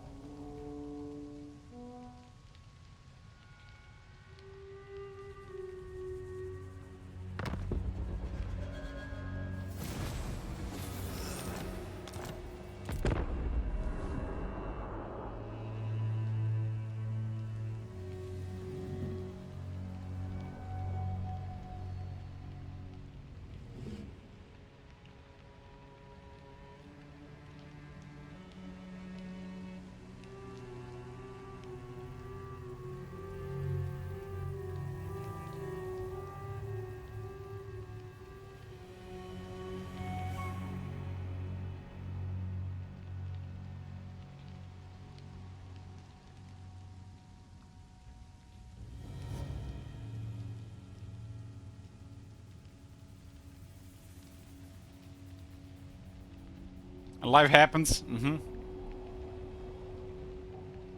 When I started playing Diablo 3, I met this Russian living in Israel, and we would play together in Diablo 3 for a couple of weeks. And every time he was talking, sometimes, not every time, sometimes when he was talking over the voice program, we would hear like explosions and gunfire. Like, what the hell? And he moved there because of a job. That was back in 2013.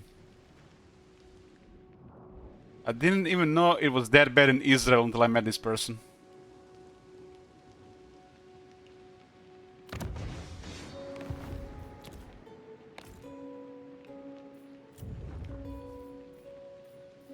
Makes you wonder how much stuff they don't tell in the news. That was 12 years ago, Hurricane.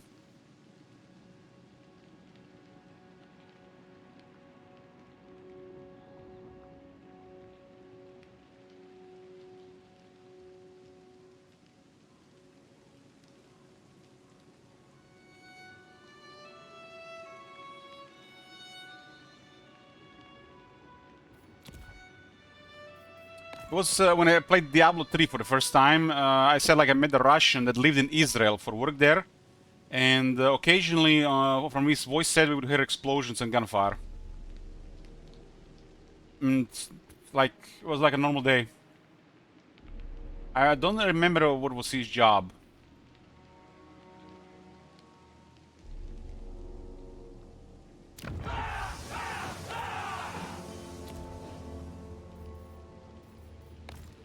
And that was the first time I learned that things in Israel are not as ideal as they appear to be at the time. It's a lot of this stuff you never really hear in the news or see in the news what the hell is going on down there. Like, we barely heard anything going on down there until this incident that happened that started the war. But this shit has been going on pretty much on a weekly basis there. For years, or for decades.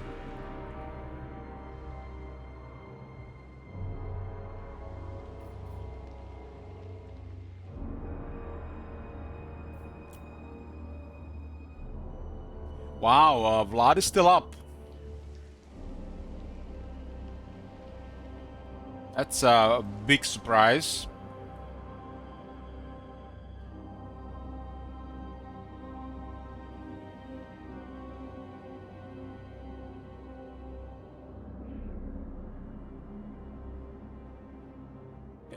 Kislev is doing really well.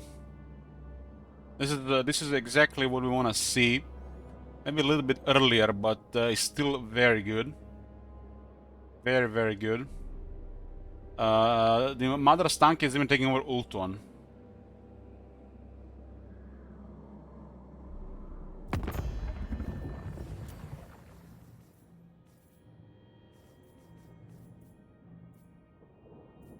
So 250 and 50 seems fine. No, it's intentional, Hurricane. It's intentional. This is for a scenario where we do this by intentionally, where the player should be the only faction to deal with this. No other factions, unless there's a freak accident or many variables, would have not much impact. It's made like this for the player. This will be a campaign where we had to destroy Kislev, Bretonia, and Grand Kate, for example, and we want these factions to overperform. They signed alliances.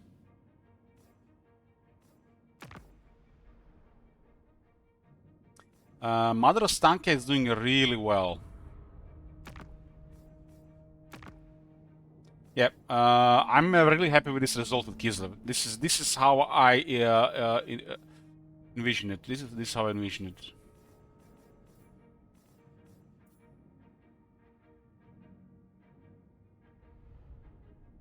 Grand Kate, it's very similar what was happening in the last campaign, but it's because they're a little bit divided. There's more factions around.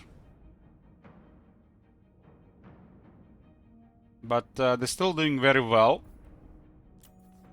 I would have loved a little bit faster progress for them, but it's a really big place. And the jet court is around as well. Borlu is taking over Lastria. This is good. Yeah. Definitely want to see the next 20 turns. I will not blight my soul.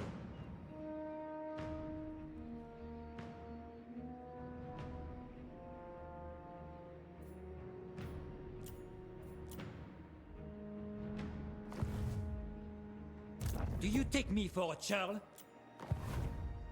I will not. There's too many also minor factions around. Not in this world or the other.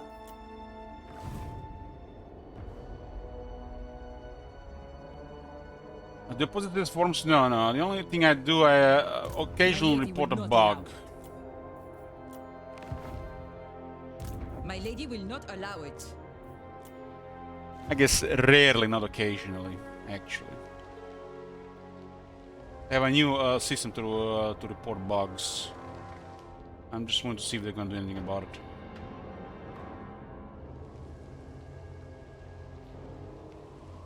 This is a very good result.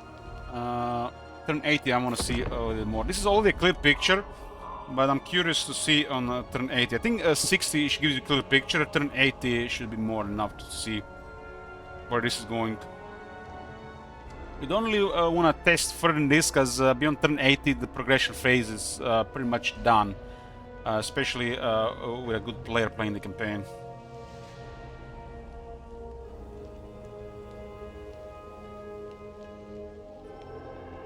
I think turn 80 is more than enough for tests.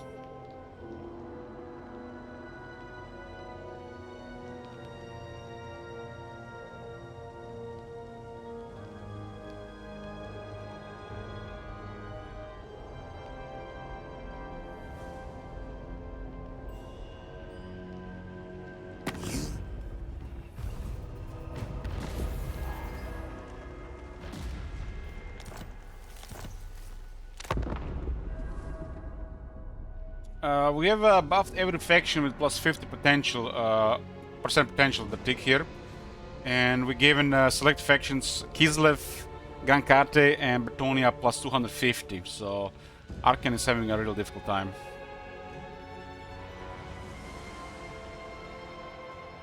And unlike in the Tyrion campaign, where they have a plus 150 value, and other factions 0, they're definitely overperforming now, which I was hoping to be the case in the Arkan's campaign. Kislev and Bretonia were underperforming with 150, and Gankade was doing fine. As much can be expected.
Well, if they have resources, they have different behavior as well. Just imagine they get more stuff, of course they're gonna behave differently. It influences their behavior too. Because if they win a certain important battle, they can progress and make different decisions after that instead of lick their wounds for 10 turns. So more resources, in my opinion, directly influences their behavior in a major way. And that's what we want to see. Be it balance of power or just having more armies. Or higher tier cities faster.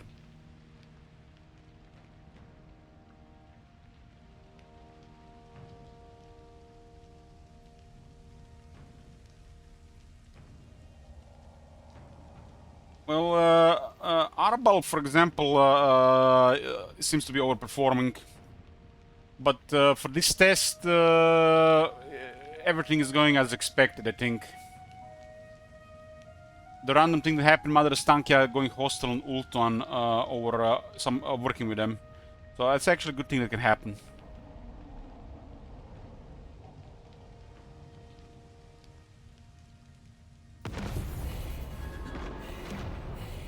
Turn 80 will conclude this test. We're doing some tests regarding stuff for the next sellout campaign and the future campaign where we roll the wheel. But I've always seen that from the Tyrion campaign that the potential should be higher. For every faction and select factions even higher.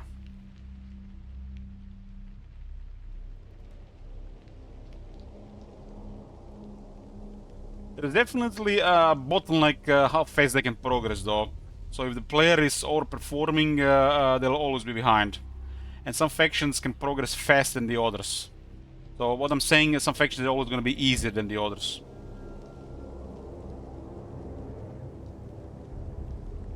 At that point, the player is just too knowledgeable and surpassed the capabilities of the AI progress. Without sabotage at that point, not much the AI can do. But doesn't mean you still can have fun in different scenarios.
Rilshpar says, I wish this game had pregnancy system for women. I wish Rilshpar wasn't watching my stream at weird hours, writing weird shit.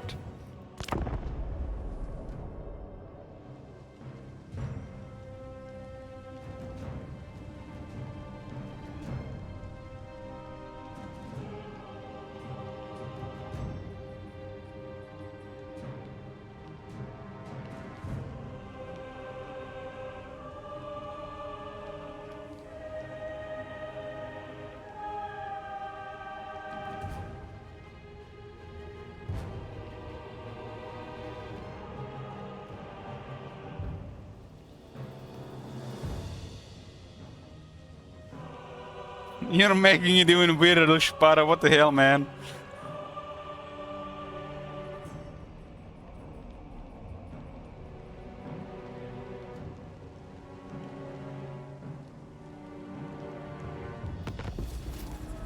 Feels weird, man. Boys game feels weird, man.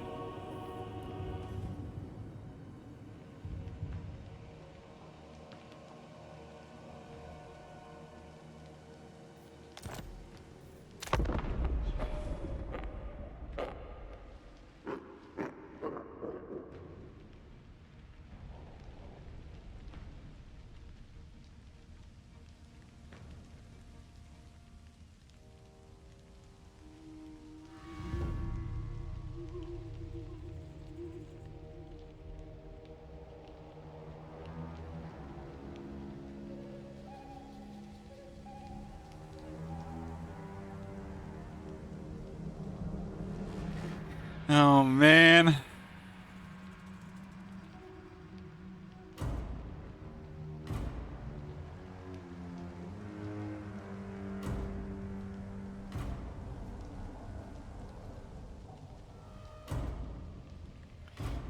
I'm not gonna even read it anymore.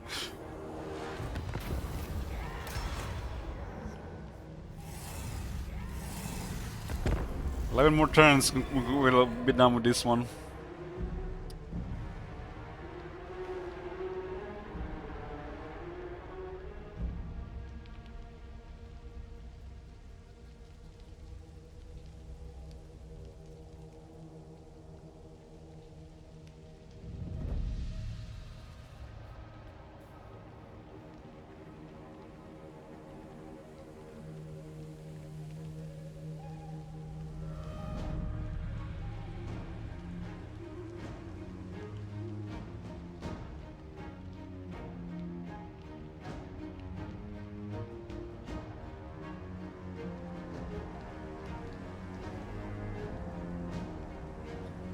He's a very special person, Sleep Sam.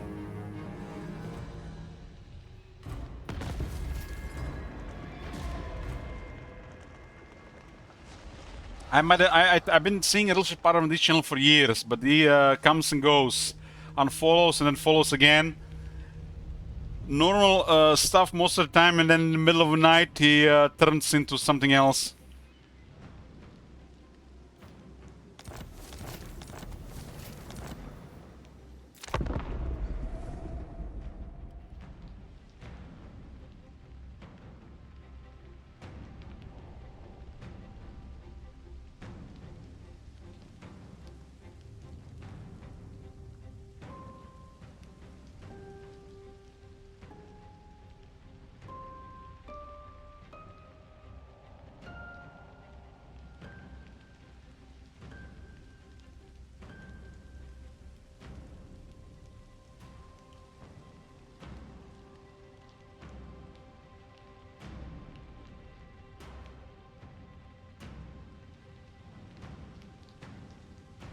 He's Nosferatu.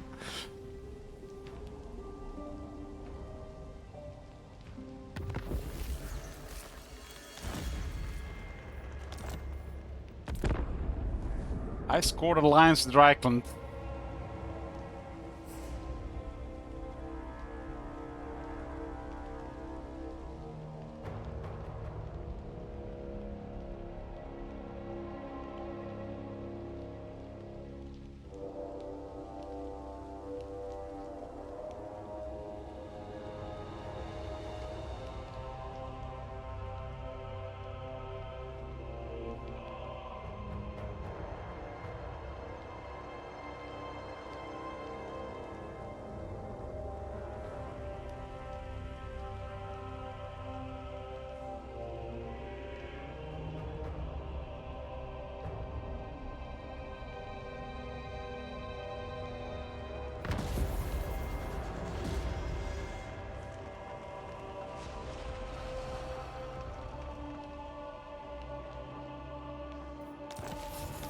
Yeah, Kislev is deleting left and right.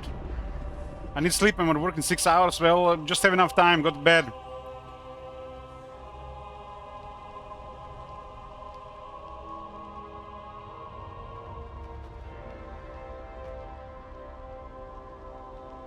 Just have enough time not to be a zombie.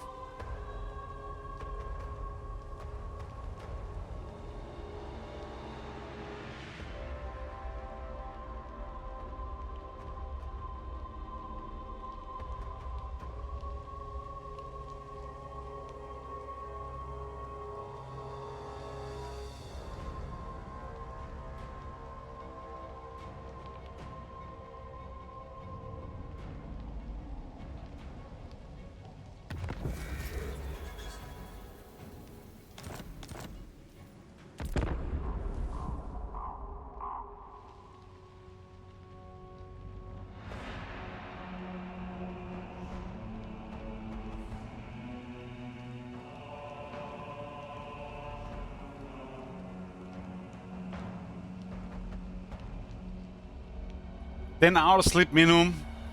That's too much, and that's coming from somebody who sleeps too much.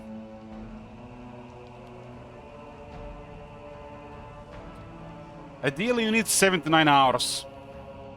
If you're sick or injured, more.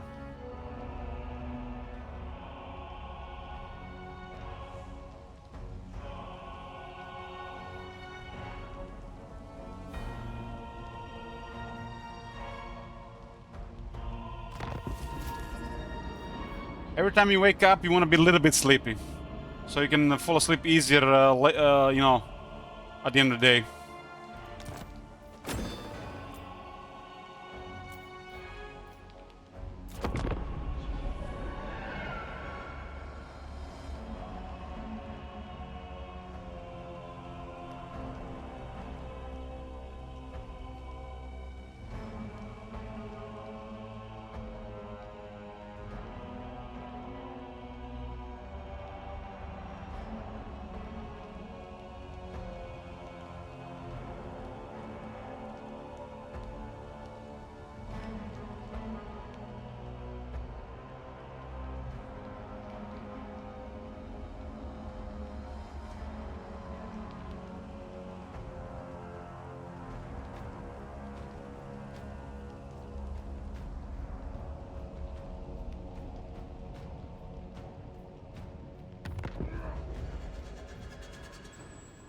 To battle?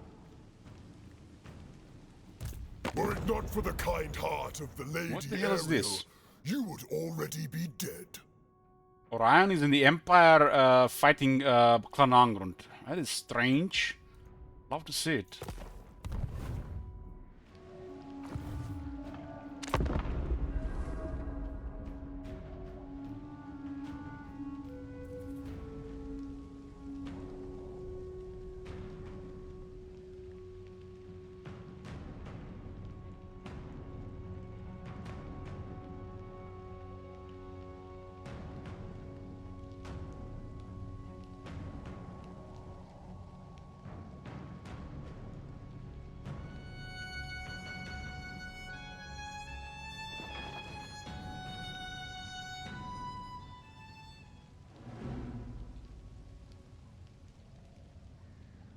I personally enjoy playing with elves.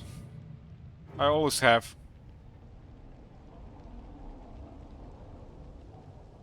I like all the elves. Really, I find them pretty nice.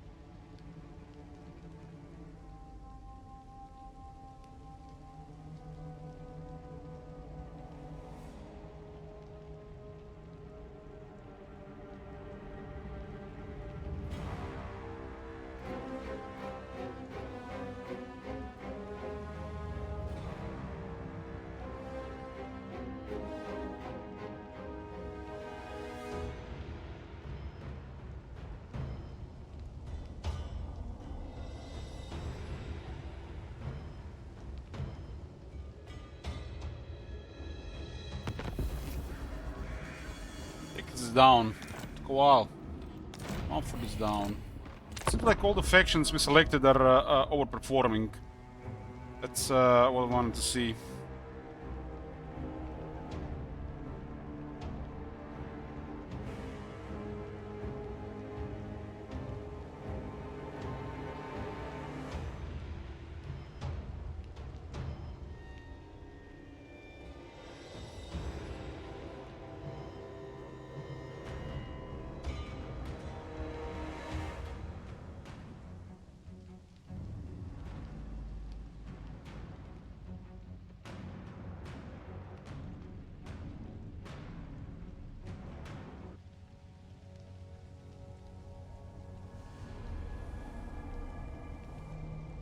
Dear.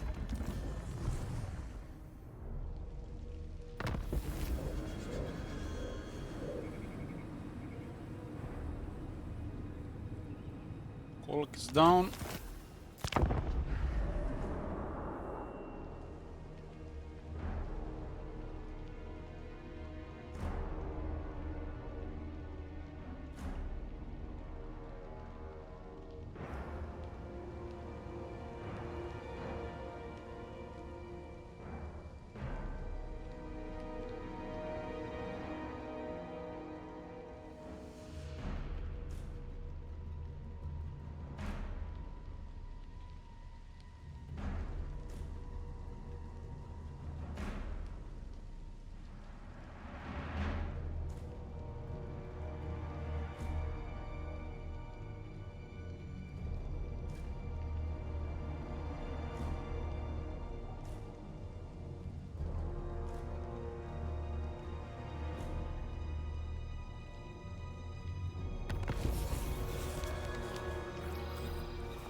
I'm hoping that by the end of this year we have this area, all provinces and polished.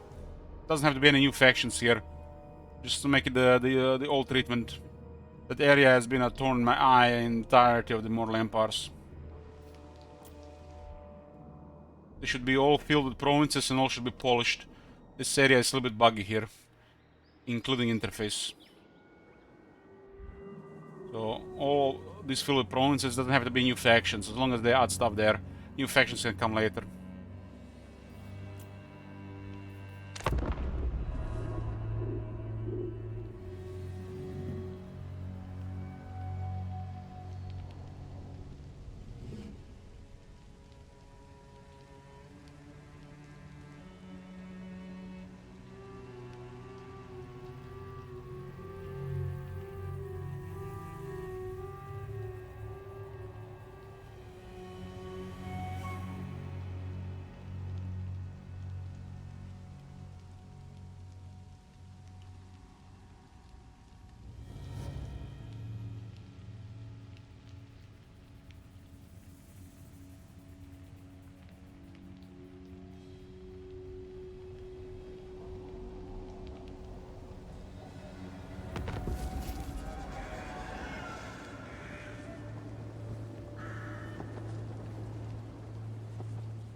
Alrun down. Okay, this is what I want to see, turn 80. Okay.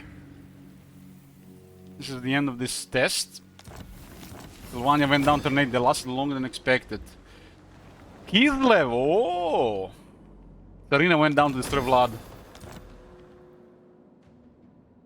Okay.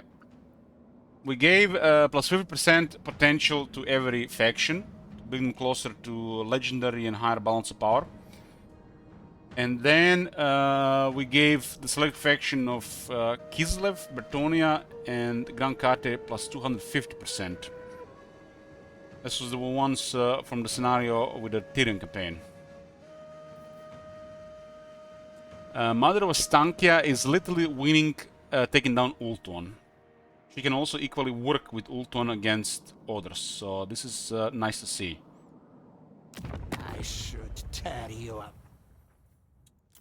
Kislev situation. Karzakarak is rank 1, look at this. Like, look at this, look at this, man.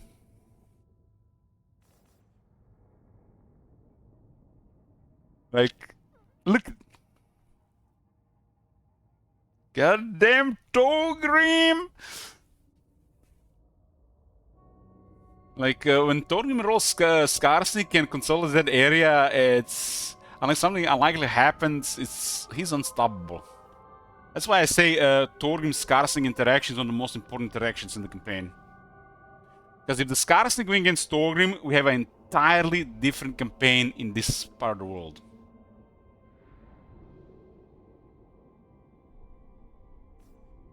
None shall question. I scored rank 2, 33 settlements. They have a massive alliance. Those are the forest. They're doing their unusual but nothing new move where they fight Ultuan. We've seen this in the past. They have very high potential and they're winning. Nobody's stopping Kislev at this point. I scored is currently cannot be defeated outside the player. And the Daughters of the Forest could get into conflict with the Jade Court, so equally high potential faction could bring them down. But Serena, nobody can defeat Serena outside the player. This is unsolvable at this point. And we had to fight all of this to fight Kislev in this situation. It's an 80. So you had to destroy her earlier at this level potential before you had to fight half the world. Grand Kate is doing as really well, same as the last time, but it's a little bit more divided. There's more minor factions around. The higher potential might have also given minor factions made them better, because they only have a boost without additional potential with this mod. So minor factions are even better at this level potential.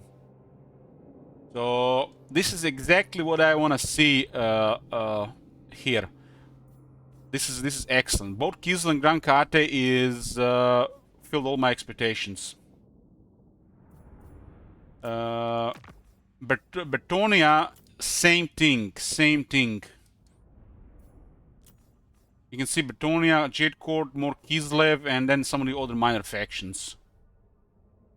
In this scenario, we would have to be fighting we would have to fight all Kislev, Bertonia, and Grand Kate. So it would be a different story with the other factions doing stuff. Because already by the turn 80, we would probably been in a conflict with them for 10 plus turns, unless something went really bad in the earlier part of the campaign. This is all excellent, and this is exactly how I imagined it when I saw the Tyrion campaign with only a plus 150%. This is really good. This would make things actually really unpredictable to see how the campaign advances further. But Torgrim might go hostile on other factions if this campaign goes any further here. This is really good. This is really good. You can see Bertonia here. Look at Tighan's energy with 17 settlements. Bertonia is unstoppable in Southlands and beyond. And they will have an alliance with a backup. Lord of Same thing Bretonnia. from Alberic in the Lastria. Same thing. This is what I was expecting to happen in Tyrion's campaign. Look at this. What a little bit more potential does. Entire continent, really. Under one banner. And they're allied with another powerful faction, so they can work together. Everything happened here in the favor of this faction. So at the 250, it seems like pretty straightforward. If we could do 25 pair, we'd probably be fine at 225. But for this type of scenario, what I envisioned is this is exactly the result I was expecting to see.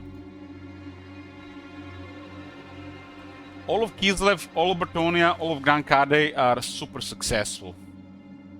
And from the looks of it, this is just one-sided success. It's like, I mean, it's just one example. It could be variables and freak accidents. Definitely run another test like this. If another test like this happens like this, and even then the next one doesn't, this is still consistent enough to keep these values. And I think this is really good for the wheel, where we roll these factions and we fight them. Because at the stage where you're going to fight these factions, like past turn 50, 60, if you're playing a harder faction, it might be past turn 70, and it'll make for a more interesting mid-game engagement, even if some people might think this is grindy, but I think this is a good level of grindy. I think this is a really good thing. I think this makes really interesting mid and late game campaigns, or should I say more interesting campaigns, and I think some people would definitely agree with this. Of course, there are a lot of people who just don't really care about past the mid game or the grindy stage of the campaign. I think this is a good type of grinding, and I think this is what Immortal Empires is made for, and what's missing in the vanilla game. So you get into these conflicts where there's a big density of armies fighting. You can see a density here.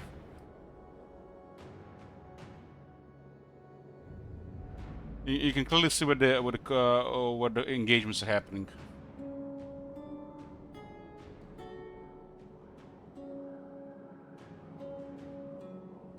Even if you're doing real well, campaigns like this, there will always be things to do, especially because it's a different objective. And this campaign objective would be to destroy Kislev, Bertonia, and Grand Kate. If I was playing High Elves, I would have only probably destroyed half of it, but I would still have to deal with stronger Kislev and a much more powerful Grand Kate at a later stage. Anyways, boys, this concludes this test. We are probably going to be doing one more exactly like this before we try something else. And there's still Tyrion campaign to play. I do want to keep the hours a bit lower unless you're in streaming at a little bit proper times. So a little bit weird schedule. I might be live later today with that second test, or some other time. Thanks for watching, boys, and see you next time.